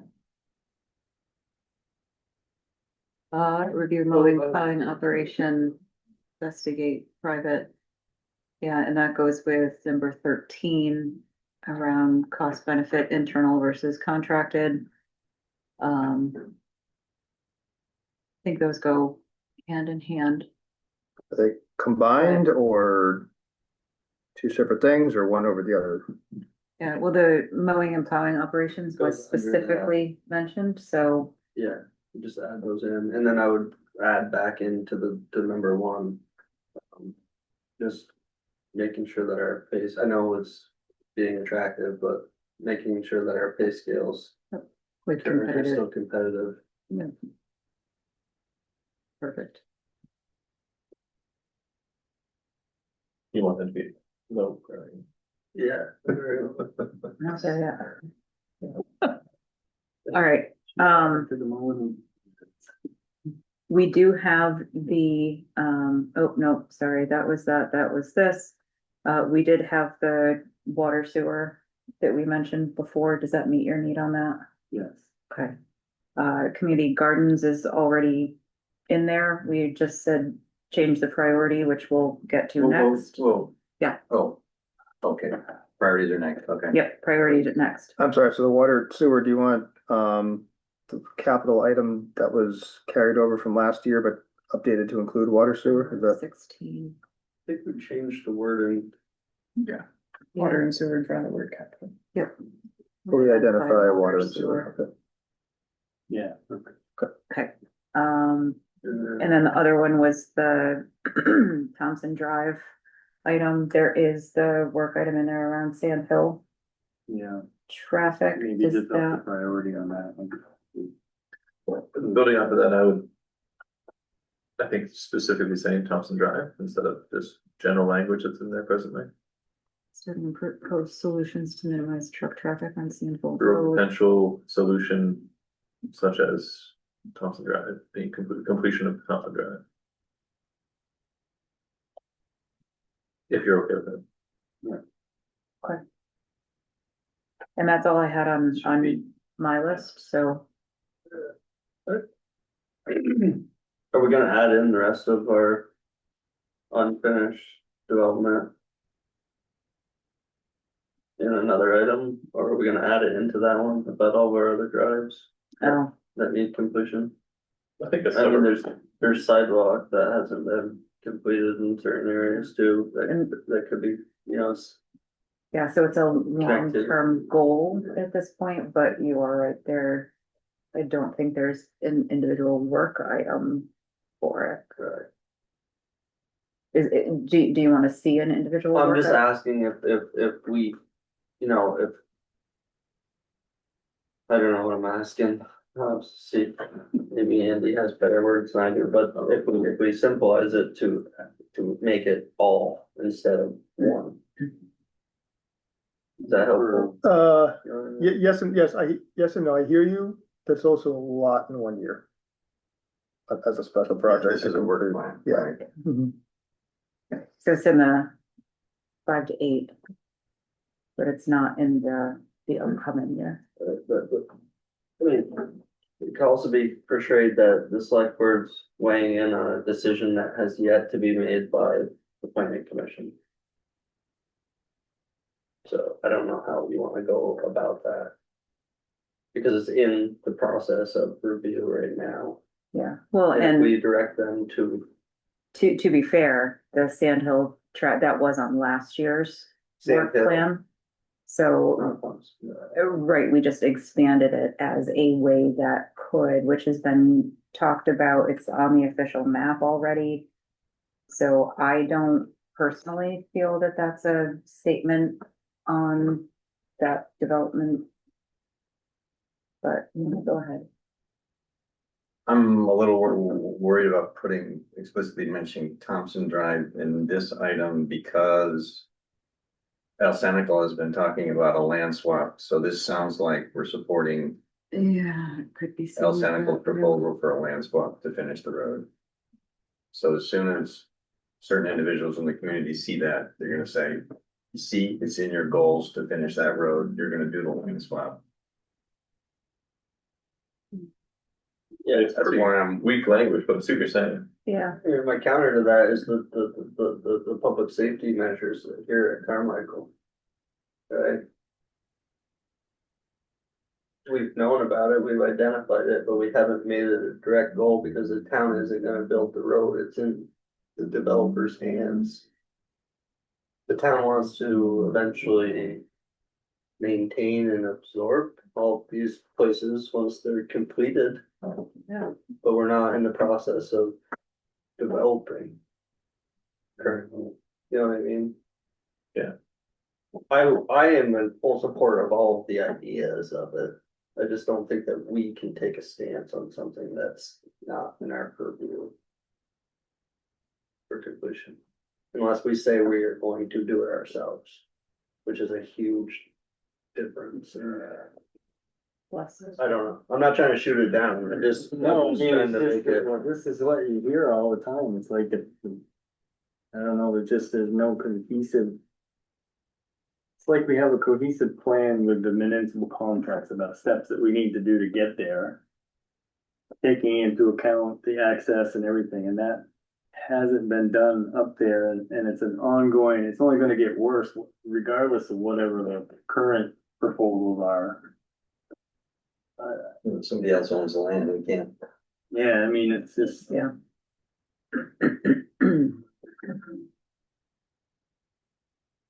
It's a conceptual plan, right? But It's not even technically a right of way. I mean, at some point in time, that had to have been on the town's purview of completing that. It was part of the original proposal, I believe, Yeah, I mean, it that is, eventually that was going to be completed. that road is on the official map, unless I'm mistaken. I'd have to double check. is there a right of way there that we could actually access? We'd have to take the land. If we were going to do it, which.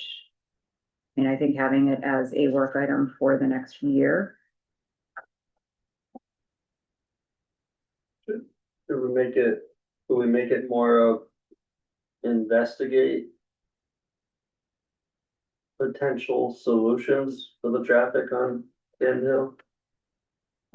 Yeah, you could, We've studied them, we did the study, Yeah. traffic study, not done yet, but yeah, it's not done yet. yeah, it's getting, I think it's pretty close, but it does say study and propose solutions. Do you want to, change, add, study, propose and I think investigate pursue should be word. reasonable solutions?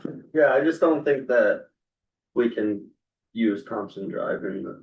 I mean, I think if you say investigate and propose solutions to minimize traffic on Sandhill Road, it encompasses the possible solution of Tom Drive without saying outside will use this against us. Right. But it's the root issue. Kendall, is that good with you? Okay, so investigate and propose solutions and then end it after Sand Hill Road. That's what you have this year. Do you wanna pursue those solutions? Investigate and pursue solutions. Pursue is a stronger word than propose. I don't think we. Is that pursuit? You can't pursue. Well, you can pursue some solutions, you just don't know, we don't know what those solutions are yet, we can guess. Pursue reasonable solutions, possible solutions, achievable solutions. I mean, is that then going to also, I think it gives strength to the things that the public have raised and saying like, hey, we're gonna take this more serious by using such language as investigate and pursue. I'm fine with investigate and propose. I don't know if we don't have solutions yet, so we can wait to pursue them until we have them. I'm fine with either. Yeah, I would say I feel more comfortable with propose, because I don't think that it. In the grand scheme of things, I don't believe that the town can pursue the solution. I don't think there's anything that, we can do. You can't put a no through truck sign on thing. Until we have a roundabout way for them to go. Yeah. This is weird. Or until we have It's the road, it's the thumbs up road from classification. Secretary Flynn, Sorry, what? until we have thumbs up from Secretary Flynn, right? with- Yeah, but now we have a downtown, a village designation over here, and you can't direct traffic through a designated true. downtown. Oh. You can't tell trucks that they have to take the cert because it puts them through our designated, Gotcha. so you have to let them use Sand Hill. It's such a weird situation because all our things are always pursue or investigate or fix or whatever. I mean, that's really all the board does is that we just like the boat launch. We're pursuing a boat launch because we don't have one. So there should be some mechanism where you could pursue a solution to something that is out there.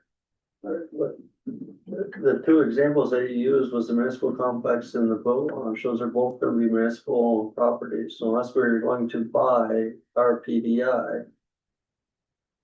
How do we make a solution on property we don't own when we're not stepping on the toes of the planning commission? I don't know, that's where you would investigate stuff. I know there's been cases where a town has needed an easement for something. And they've taken it to make a project or complete a required thing, so they've either done eminent domain or they pursued an easement agreement. They don't necessarily obligate you to build it or whatever, but right now there's just no solution out there, so. So I think, are we good with study and propose? I'm good with that. Okay.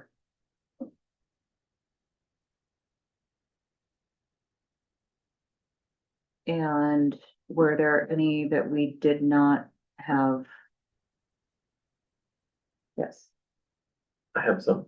hey, Oh, do we wanna talk about taking any off? That's where I wanna do it, cause some of these. If they're just things we normally do we wanna keep them on there forever? The list was getting infinitely long eventually. so like the policies Like the annually, policies that we do we wanna annually, Did we Hey. cut that right? The communications with committees. I guess we're still working on that handbook, but policies. if we wanna have that be a specific work item we're doing. Yeah, I can't even drop, I thought we were dropping number 31, that you have your cursor on. Cause that's the thing we Yeah. just do is regular business. Yeah, It shows as green, that's why I'm asking. No, yeah, you're absolutely right, I thought it was just cut from the last time. Yeah, and I thought that like having like the regular business that we do as a matter of course, and then like the work items and mirror what the departmental work plans were. So it would be two different, but our work plan is just our work plan. It's not the things that we just routinely do all the time. So how about 29? Yeah, I think that's another Yep. daily regular task. I think. business.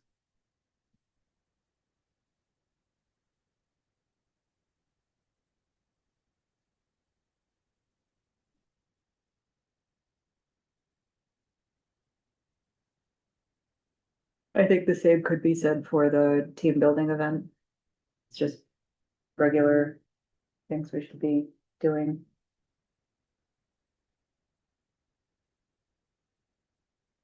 Is there any up that I haven't considered moving?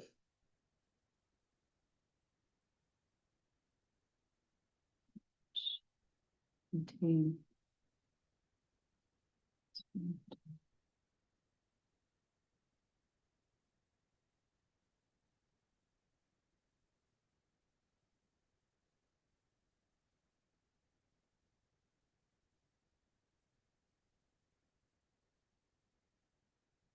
Yeah, I think we could also say improve visualization, the ability of data is something that would be It's more of a something we always strive to regular do.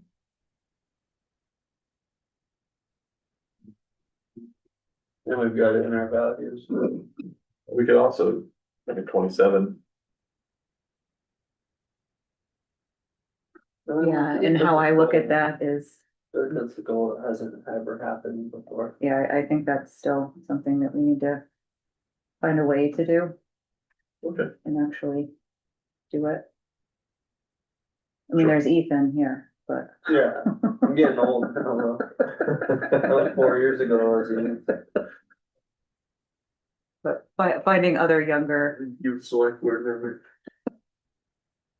it would be like EWSD, they have a student on the board. All right, sorry, that little detail. All Oh, right, that was good. so Shannon, you are, So there's a couple I'd like to strengthen language, but the new ones I'd like to add in looking at the committee's work plans, different things I think was on there that were current themes, and the Energy Committee, Conservation and Trails Committee both talk about, and I know that the rec department has been working on it, a path along 289, and that helps with connectivity, that helps with, fiscal responsibility and bringing business and economic development and stuff. I don't know if, I put this up to the board, if we need to have a goal in here saying we support, looking into the VOREC and all the opportunities that, was mentioned in the various departments' work plans that are doing this.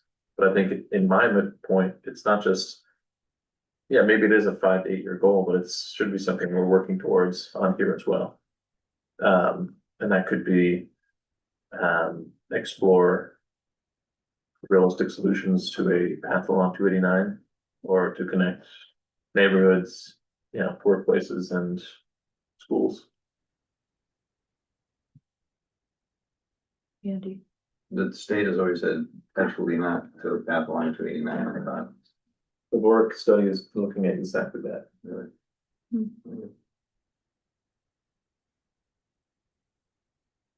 Ethan. Is the goal to cross 289? I just don't see any businesses along 289. The goal, I mean, the entire, basically, if you look, and I'm going to a meeting next week there, and I'll report back to the committee afterwards. And Greg, you can jump in as well, but it's basically to see how we can connect our existing trail network, which includes the schools, the town, Matthew Forest, the trails that were former logging trails around, that we have town forests, or town properties around in Essex, the bike path and different things. We have all these disjointed networks and different things. You have people that want to bike from, Essex Green and different things up into the outlets. We do acquire that, waterfront property, and that'd be a great way to encourage recreation. And, there might not be businesses, down there right now, but you could have food trucks, different things. You could have encouraging of multimodal transportation, drive your tractor maybe. It's illegal on the circ. But no, there is a lot of, if you look at some of the goals, people would love to get a connector from the Pinewood development over, either under or over the circ. That's something that I think they're exploring, but it's not as focused on as basically coming from the outlets to get down to the town forest and like the bottom and have a path into the schools, a path, easily accessible. There's immense paths back there that are kind of underutilized right now. Greg, did you want to speak to it at all? No, I think you captured it, and we have the VOREC grant is looking to tie all that stuff together. You're more familiar with me than than I am as to how much it would run along the circ. I got the impression it was more running through I mean- Matthew Town Forest, but parts of it would potentially go along the Yeah, circ. I don't know, you can look at the parcel viewer and different things, see where the circ actually lies, and then the town properties abut it and different things like that. So is this more around identifying gaps in trail and neighborhood connectivity?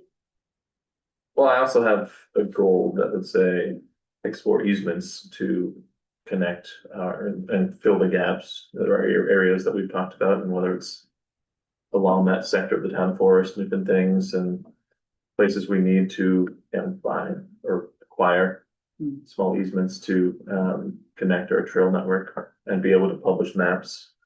Right now, we have a number of trails that we can't publicly say are out there for people to use because they cross over, whether it's, there's one point where actually literally town properties come together and at a corner, the four corners down in, Utah and Colorado.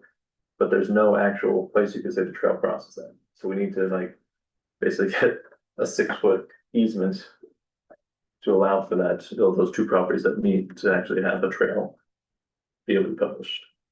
There's things like that. And if you asked the CTC for their list of probably top 5, they could say, X, Y, and Z.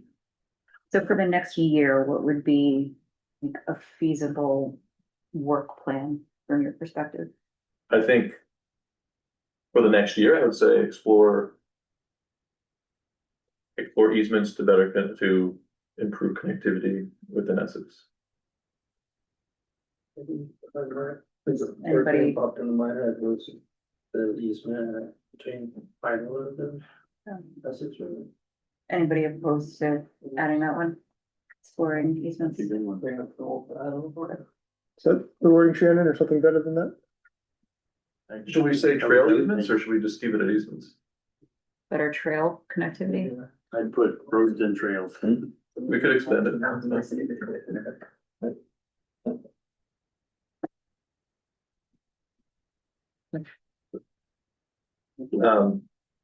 Another thing we had talked about on many of my first meetings was the liquor licenses and that whole policy. I'd like to really make sure that when we come into the season next year, we have a clear liquor license policy renewal.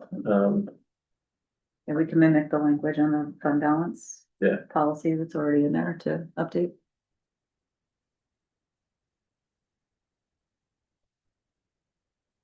Can I ask a question that I hope is helpful, but is just, there is an item on the clerk's department for liquor license. Yes. And so I guess I could use some clarity about, are we adopting goals with the intention of having a waterfall effect to go back and adjust the department work plans to reflect these goals?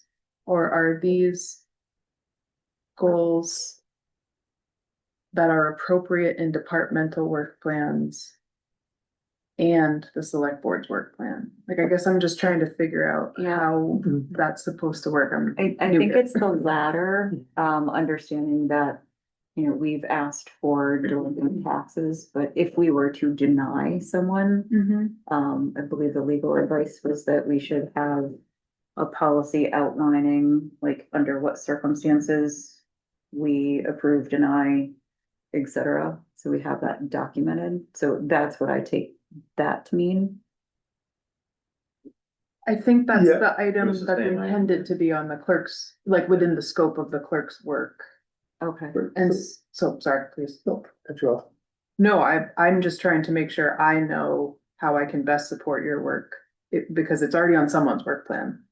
So is it appropriate to have it in 2 places, or is that how it's intentioned? That's how I've intended it. Okay, And that's great. partially the management is gonna direct the staff to do the Mhm. work, but if the select board absolutely wants something to get done, we're gonna have to direct the staff to do it.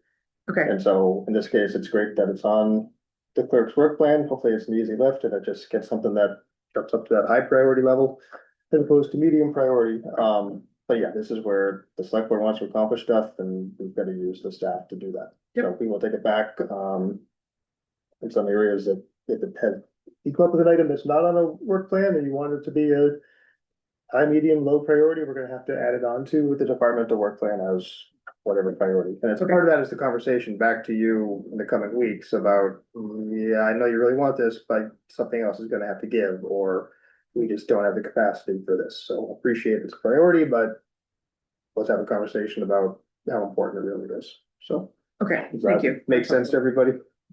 So this is really everything we'd ideally like to accomplish, and we're intending a second conversation about what we have the capacity to accomplish after evaluating the department's existing work plans. Yeah. Okay, thank you, that's all.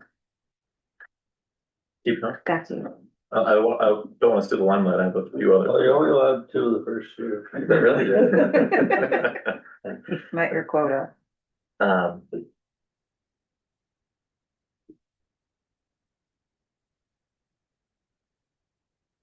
What does Kendall get? I'll get with my thoughts.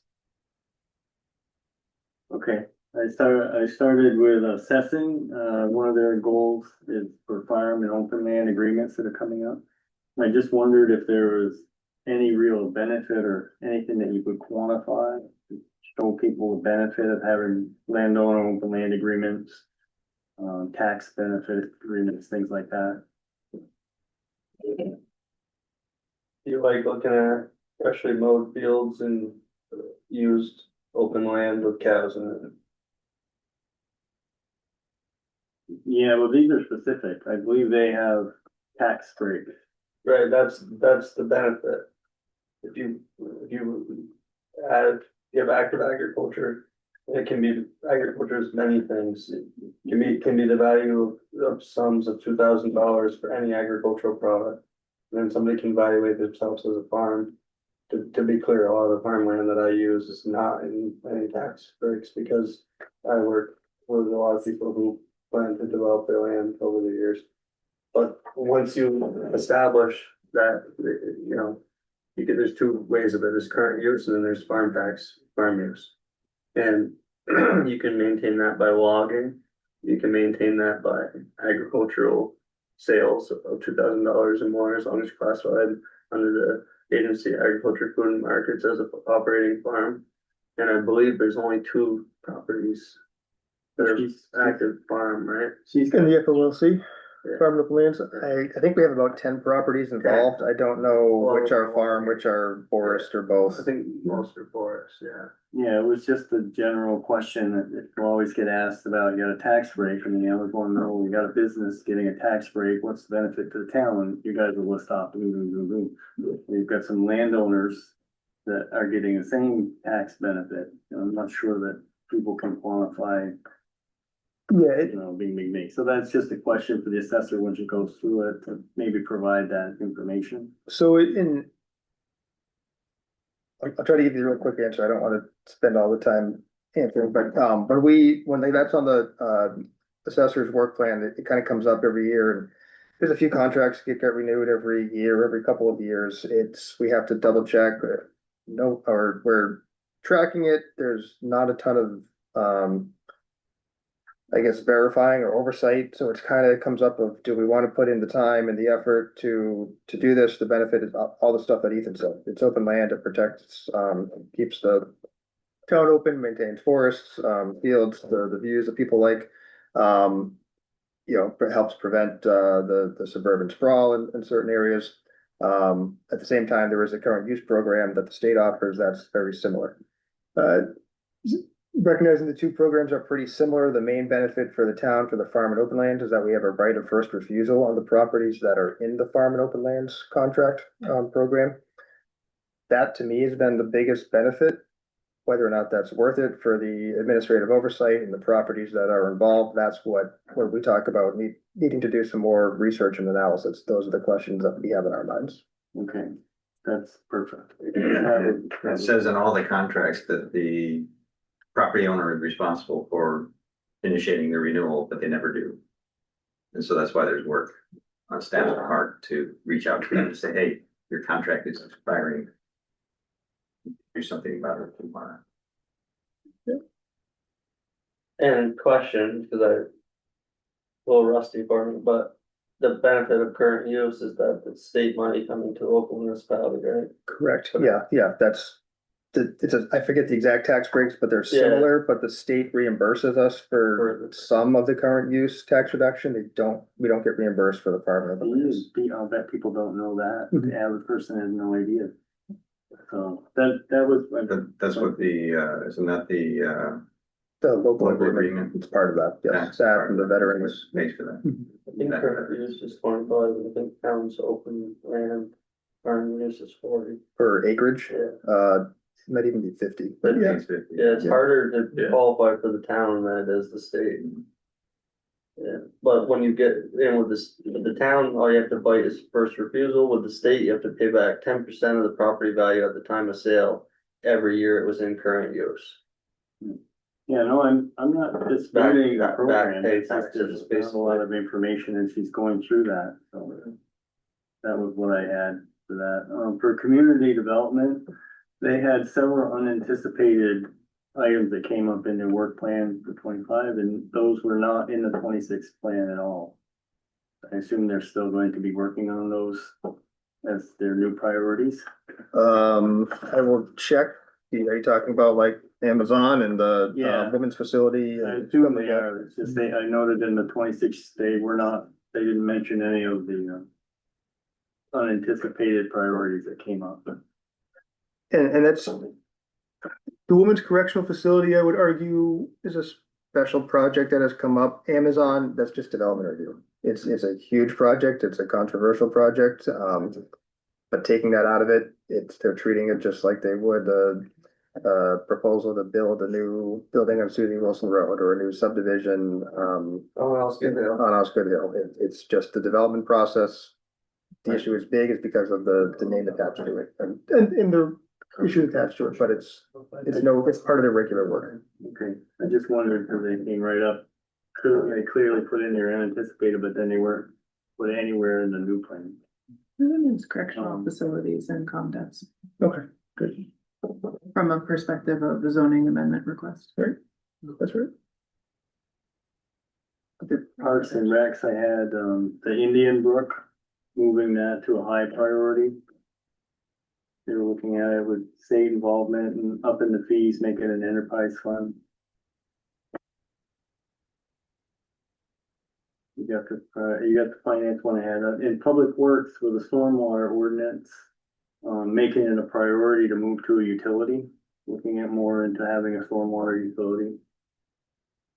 That was it. I'm gonna break from protocol and actually give you 3 more. Okay, I do want to mention that we have 7 minutes left and we still have prioritization. Can we do prioritization at the 16th? Yes. Okay. Go Okay, ahead. I can be quick. I'd like to explore and strengthen the 50-foot buffer rule for new development, in the RPDI. I'll leave it at that. I'd love some debate on that and talk about that, but I think that having just gone through this weekend, it's pretty clear to see the erosion of that standard that we have in our town, and pretty embarrassing to see lots that don't uphold that. My only question would be, since the planning commission is granted their statutory authority to set that, is that an overreach on our part? What can we do then? We can discuss it the next time we get the zoning regulations in front of us, like we did last time, but we approved it and we had public comment and that was that. How often does that come up, that we get the zoning regulations that you can just mention? Hopefully now that we have a dedicated planning commission and a DRB, we'll see more frequent updates. I won't say frequent or regular. It's in their work item for this year. Yeah, For a couple. yeah, they are already, So we'll it was on their work plan. You can strike that.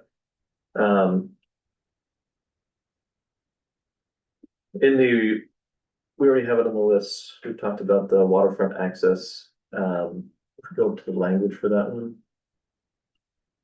Where is it? You have it?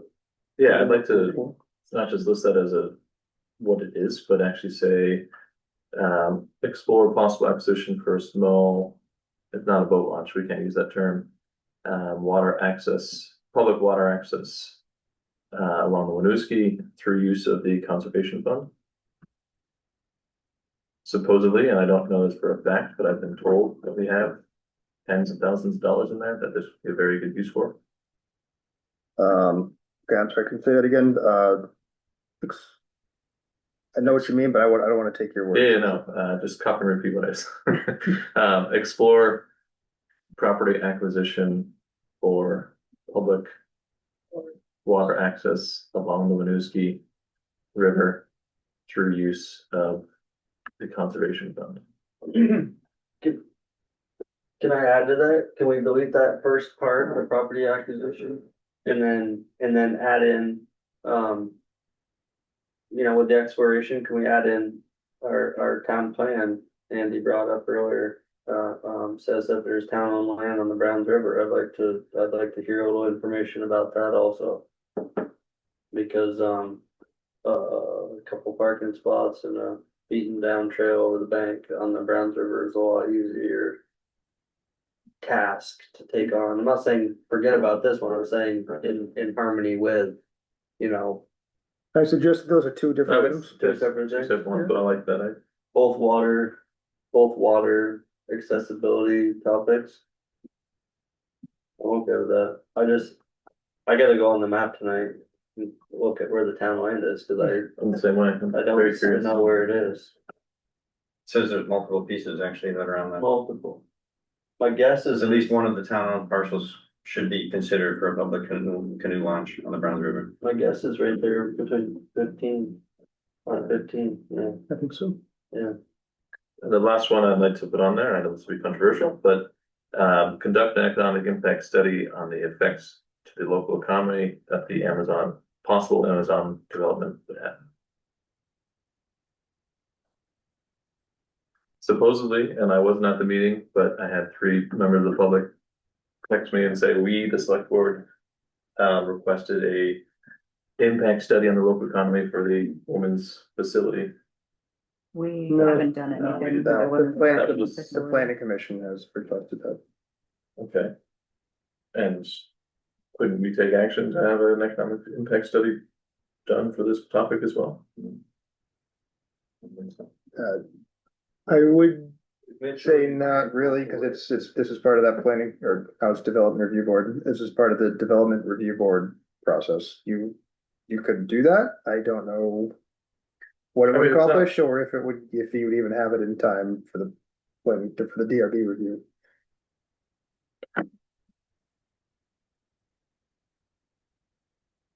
Okay. That's my advice.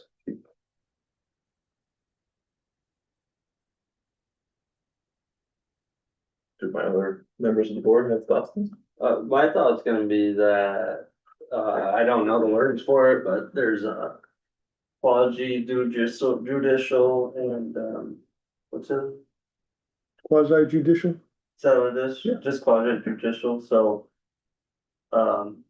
I'm still kind of new to this, even after 4 years, there's so much in this, but. Essentially.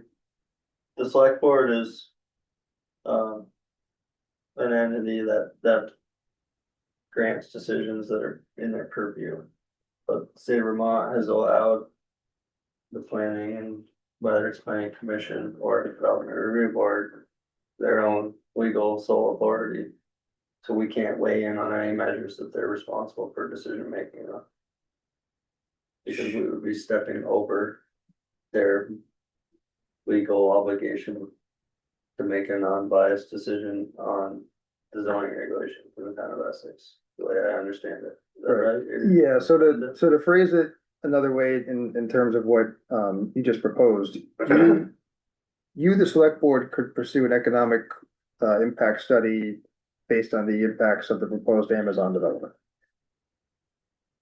The development review board could not take that into consideration for their decision making. And they may have already made a decision by the time you have this study. So you could do the study. Or you could have the study done. Sure. To what end? It'd be informational curiosity after the fact, but we're looking. But it would not have an impact on the DRB decision. I mean, the impact is going to be immense to the local economy here.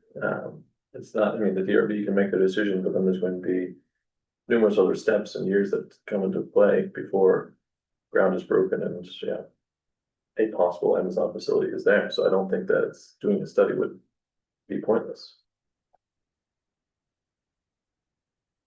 You can't say no based on who the applicant is. You cannot say. I'm not saying no. Based on who the applicant is, so what use would it, the study be?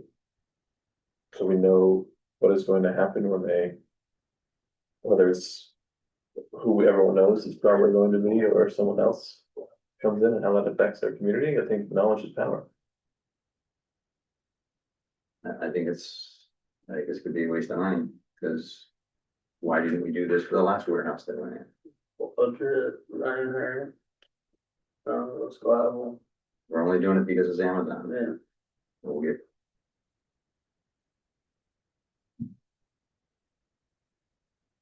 You can vote it down, that's fine. I think it's something we should be involved with. What would, if I may, what would you do with the study?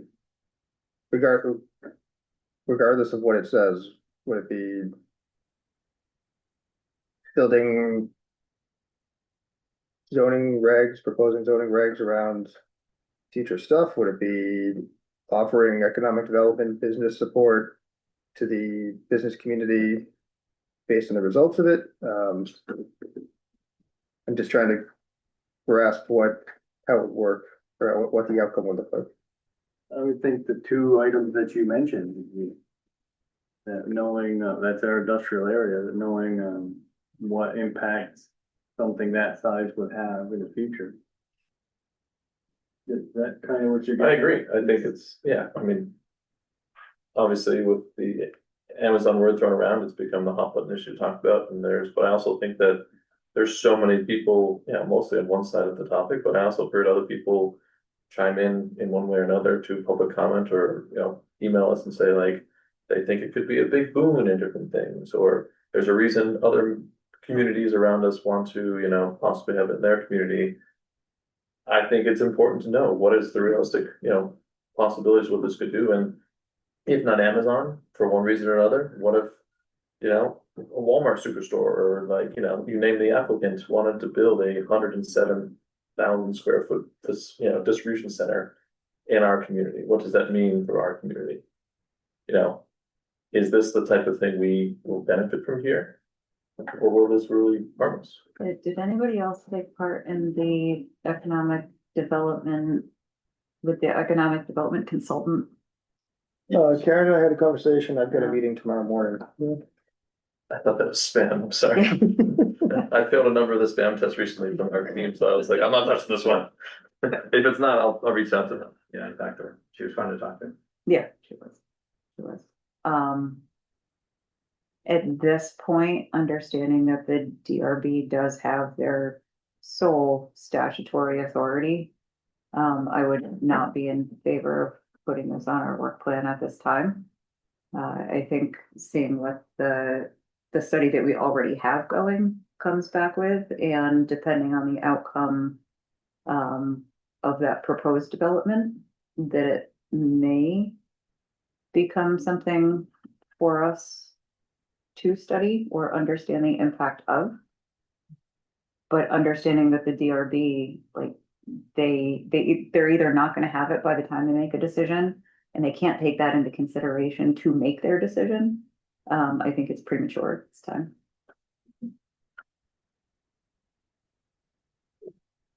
I understand the separation of powers, and I appreciate, you know, everyone remind me of that. At the same point, if an independent branch of government does a study, why couldn't another branch choose to consider that as well?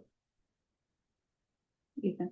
Cause they can only make their decision based on the simple fact of, does it go against zoning regulations? Well, I'm not The asking. way they're currently written? I know how the DRB makes this decision Well, about the zoning of the property, that's the answer. but I'm not looking to stop there if this is good for the development. I'm talking about what is the economic impact of But it. that's not part of the zoning regulations or the decision process in the development review.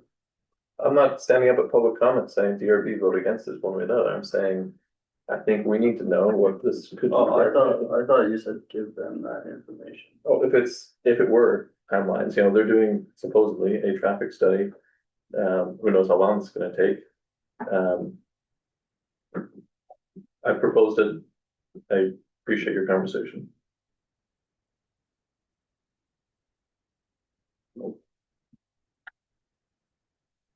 Anything else that we want to see on the work plan? Was that 3 no's? I saw 2. Yeah, it was, I don't think it's appropriate. Sorry, Andy, we'll give you 3. One more than that. Stormwater ordinance was already mentioned. I assume bicycle pedestrian impact fees would be included in our whole fee review. Could be. I can put it down. Just so we don't forget, because that's mentioned on page 41 of the town plan. That's always worth pointing out. Page 41 of town plan. Yep.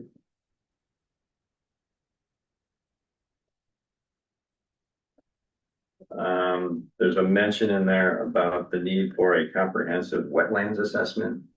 That's something that we need. I'm not saying that it's mentioned in the town plan as something that's not complete. I didn't see that in anybody's work plan.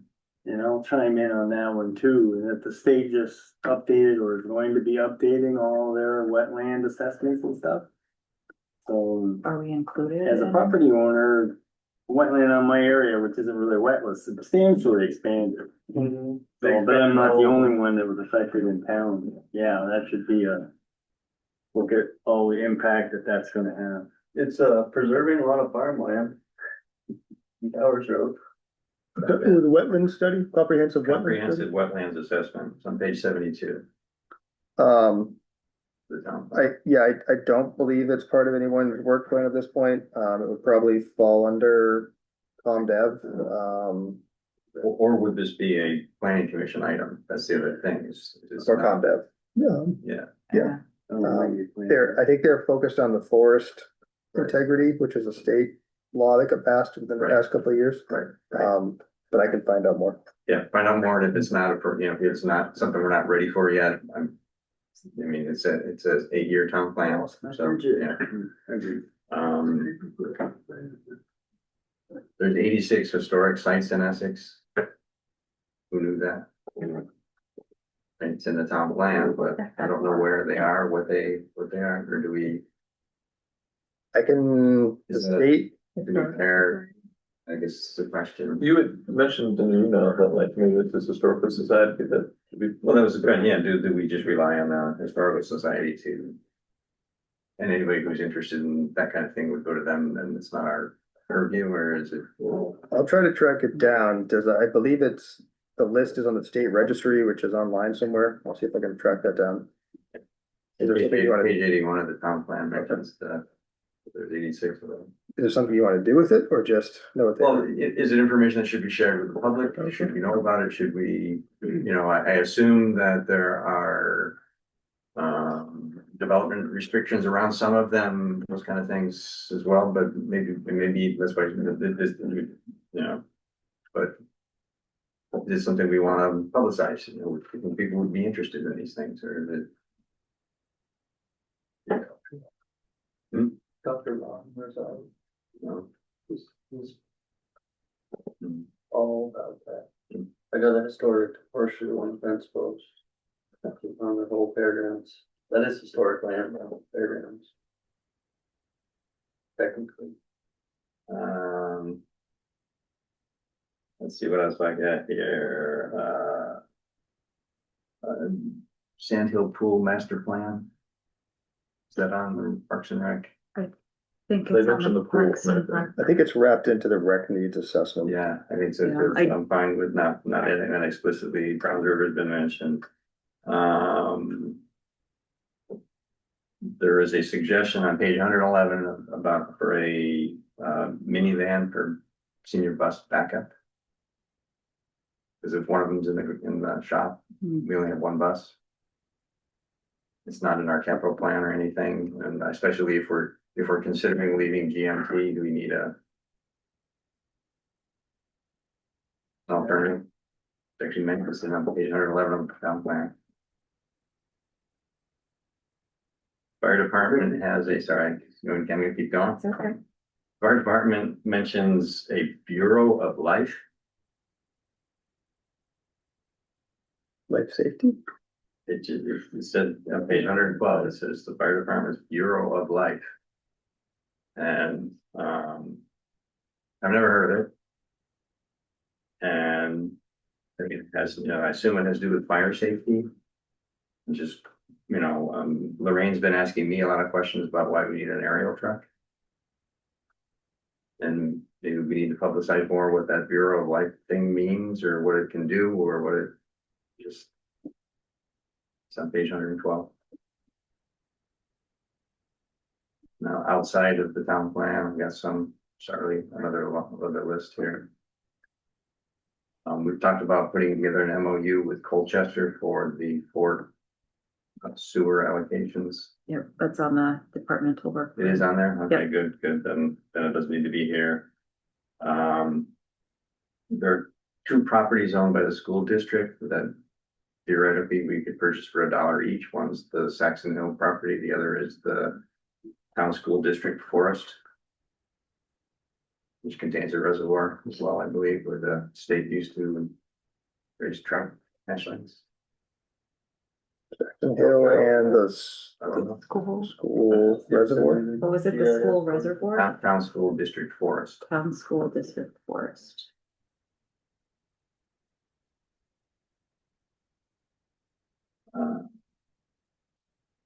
Donations toward either town center buildings or pool facility.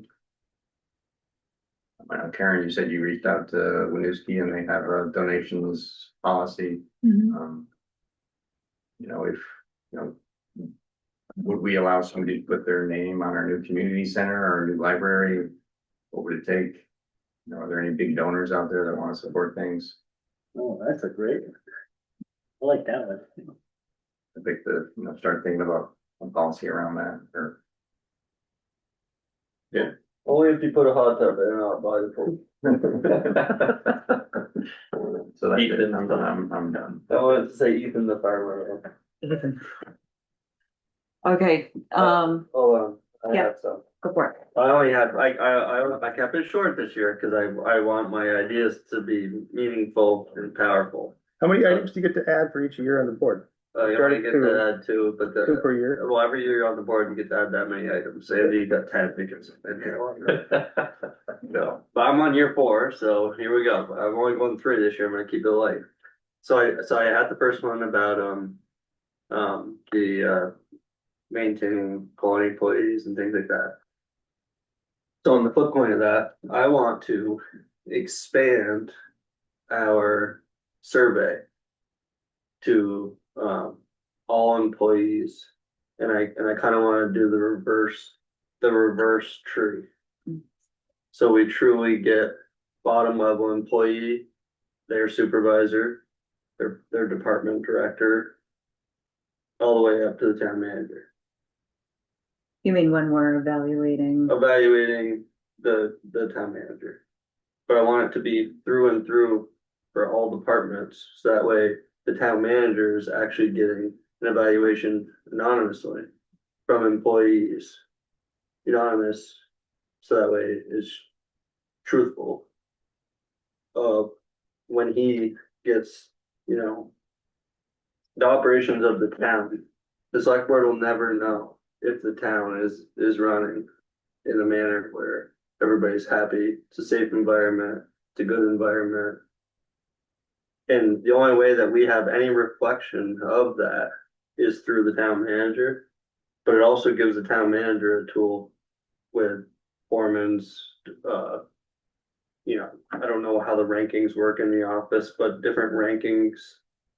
Because you have the ability to make comments on all of those above you from the low level employee, and that's vice versa both ways. The middle employees, everything goes up, and that, in my opinion, is a reflection of the town manager. I think we would need to ask different questions Definitely. if we were doing that, Andy. No, you can continue. I'm just raising my hand to remind myself I'm gonna say something. Okay. I don't want to interrupt you. Cause, you know, the feedback survey that we use now is more about direct report, direct interaction. So should this, Then we do department head stuff. right, because those would be the manager's direct reports. Where if you're expanding that, like a foreman at Public Works likely isn't gonna be able to answer half of those questions because there isn't that direct interaction. So we may want to consider the Right. questions that we're asking to be more applicable to that Right. relationship. Definitely. Andy, I don't think it's any of our business. It's a manager council form of government. The manager has the authority and responsibility to manage his employees. If they're unhappy, they gotta go to him. They shouldn't come to us. We shouldn't be surveying our employees to understand their morale. We're not responsible for the employees' morale, the manager is. We're taking his So- authority in doing that, I think. So where's the outlet then? How does one complain to the manager about the manager? HR, good HR. So when does HR report to us about that? It doesn't. So how do you reflect, how do you reflect that on the manager? Union agreement, there's a procedure for grievances. appeals. For grievances, I'm not sure. Right, okay. I have some thoughts, but before I share them, is that capturing what? Yeah, no, I don't need to talk about it tonight. I just wanted to, I got one more thing that's easy. Yeah, can I Yeah, respond to yours a little bit? I'd have to double check my contract. It does talk about evaluation for criteria of the manager. I forget exactly what it says and how much we agree versus you do. So I'm open to having a conversation about having other people beyond just department heads evaluate me. I'd like to give that some more thought, have some more conversation. I'm not in favor of the select board directing all employees to evaluate all of their supervisors. I think that's a management decision. It is something that we've talked about here and there over the years. There's pros and cons to it, about even how to do it. We've got some departments that have 30 people and some departments that have one. And so I do encouraging it. So how do you evaluate that? But I do encourage open and honest communication and feedback both ways. There should be no surprises in evaluations, and I encourage all my department heads, all the department heads to take feedback and to get feedback and to get improvement. But I think to me, that's a different conversation of the select board directing how other staff is evaluated. We can talk about how you want me to be evaluated, but not other staff. And to Andy's point, that's the council manager form of government. So I would change my request to have all employees evaluate the town manager. So is that? what Yeah. says it? Yeah. Yeah. Okay. Perfect. And then, oh man, no. No. You I'm sorry. kept it so simple. Oh, man. I got it too.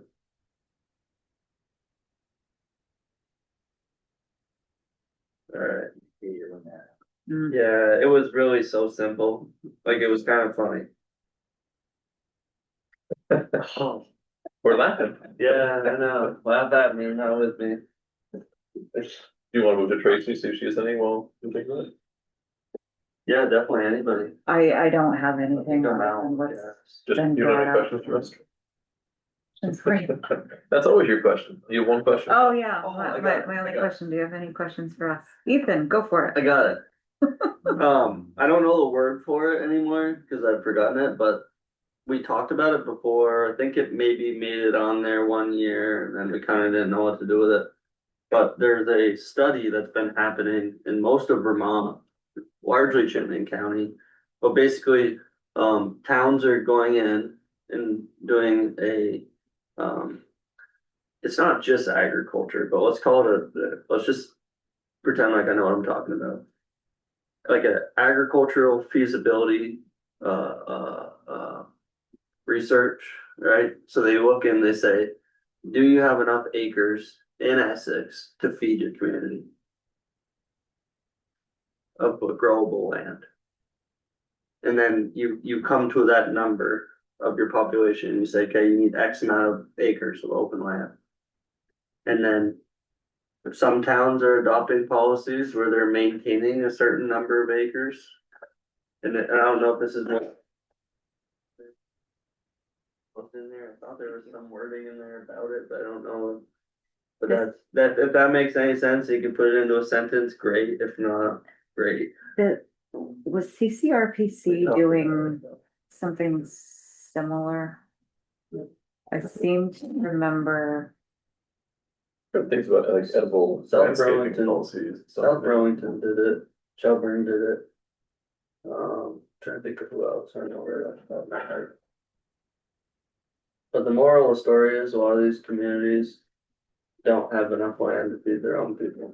It's more like a sustainable agriculture. Yeah, it's like there's a smart word for it. But it's not that they're using the land to like grow, they're just saying we have this set aside. And if you know I want to go down the zombie road here, but like on the thought of economic collapse, like could you support your community without tractor trailers coming into Ryan every night? Came about during COVID, right? Yeah, right. Yeah. But it's just something that I want to do. Agriculture feasibility study. That's it. Yeah, okay. I'm all good. All right, so we're not gonna get to priorities this evening. Greg and Karen have their work cut out for them. As far as level of effort, capacity, and will this be ready for the 16th or? We can certainly get this template on the 16th and you can rank priorities. I'm not sure we're gonna have time to get department feedback. Yeah, I just think I'd hate to move ahead with priority and spend time on items that ultimately won't end up on the list.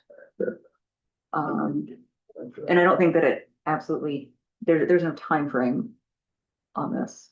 No, Well, this 16th, we also have a big night for choosing people for committees and stuff too, right? Preparing, yeah, committee assignments, appointments. we can put it on, my thought is we can put it on there. You know, you don't necessarily have to finalize it. You can prioritize stuff. The next meeting after that is not until mid-July. So that would be ample time to go back to departments, get their feedback. I'd rather do it thoughtfully Right. and with input from our departments. Andy, So it'll be then used as to establish Greg's goals for 2026, yes. which is That's what, third quarter, right? yeah, that's what we did last year. That's what I would aim and suggest we do again this year. It's the first quarter of the fiscal year. Yeah. Right. So the next meeting, By end of September. Yeah, two so meetings that's from now will be, then it will be after the new year. So there's not a hard deadline, but there's sort of eventually there's a hard deadline. Does that cut too much into goal setting? Because then we evaluate you in February.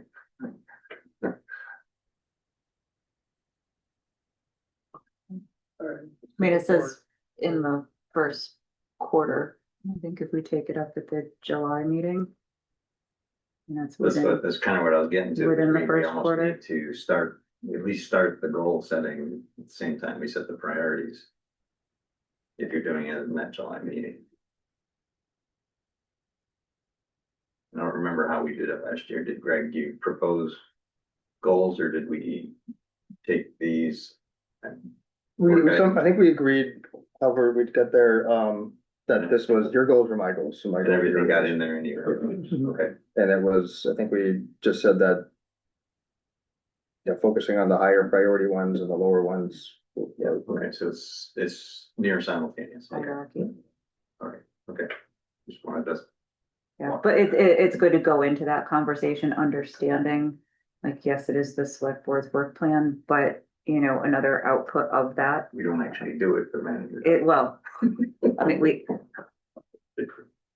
but another output of that is our manager's goals, so keep that in mind Mhm. when we do that.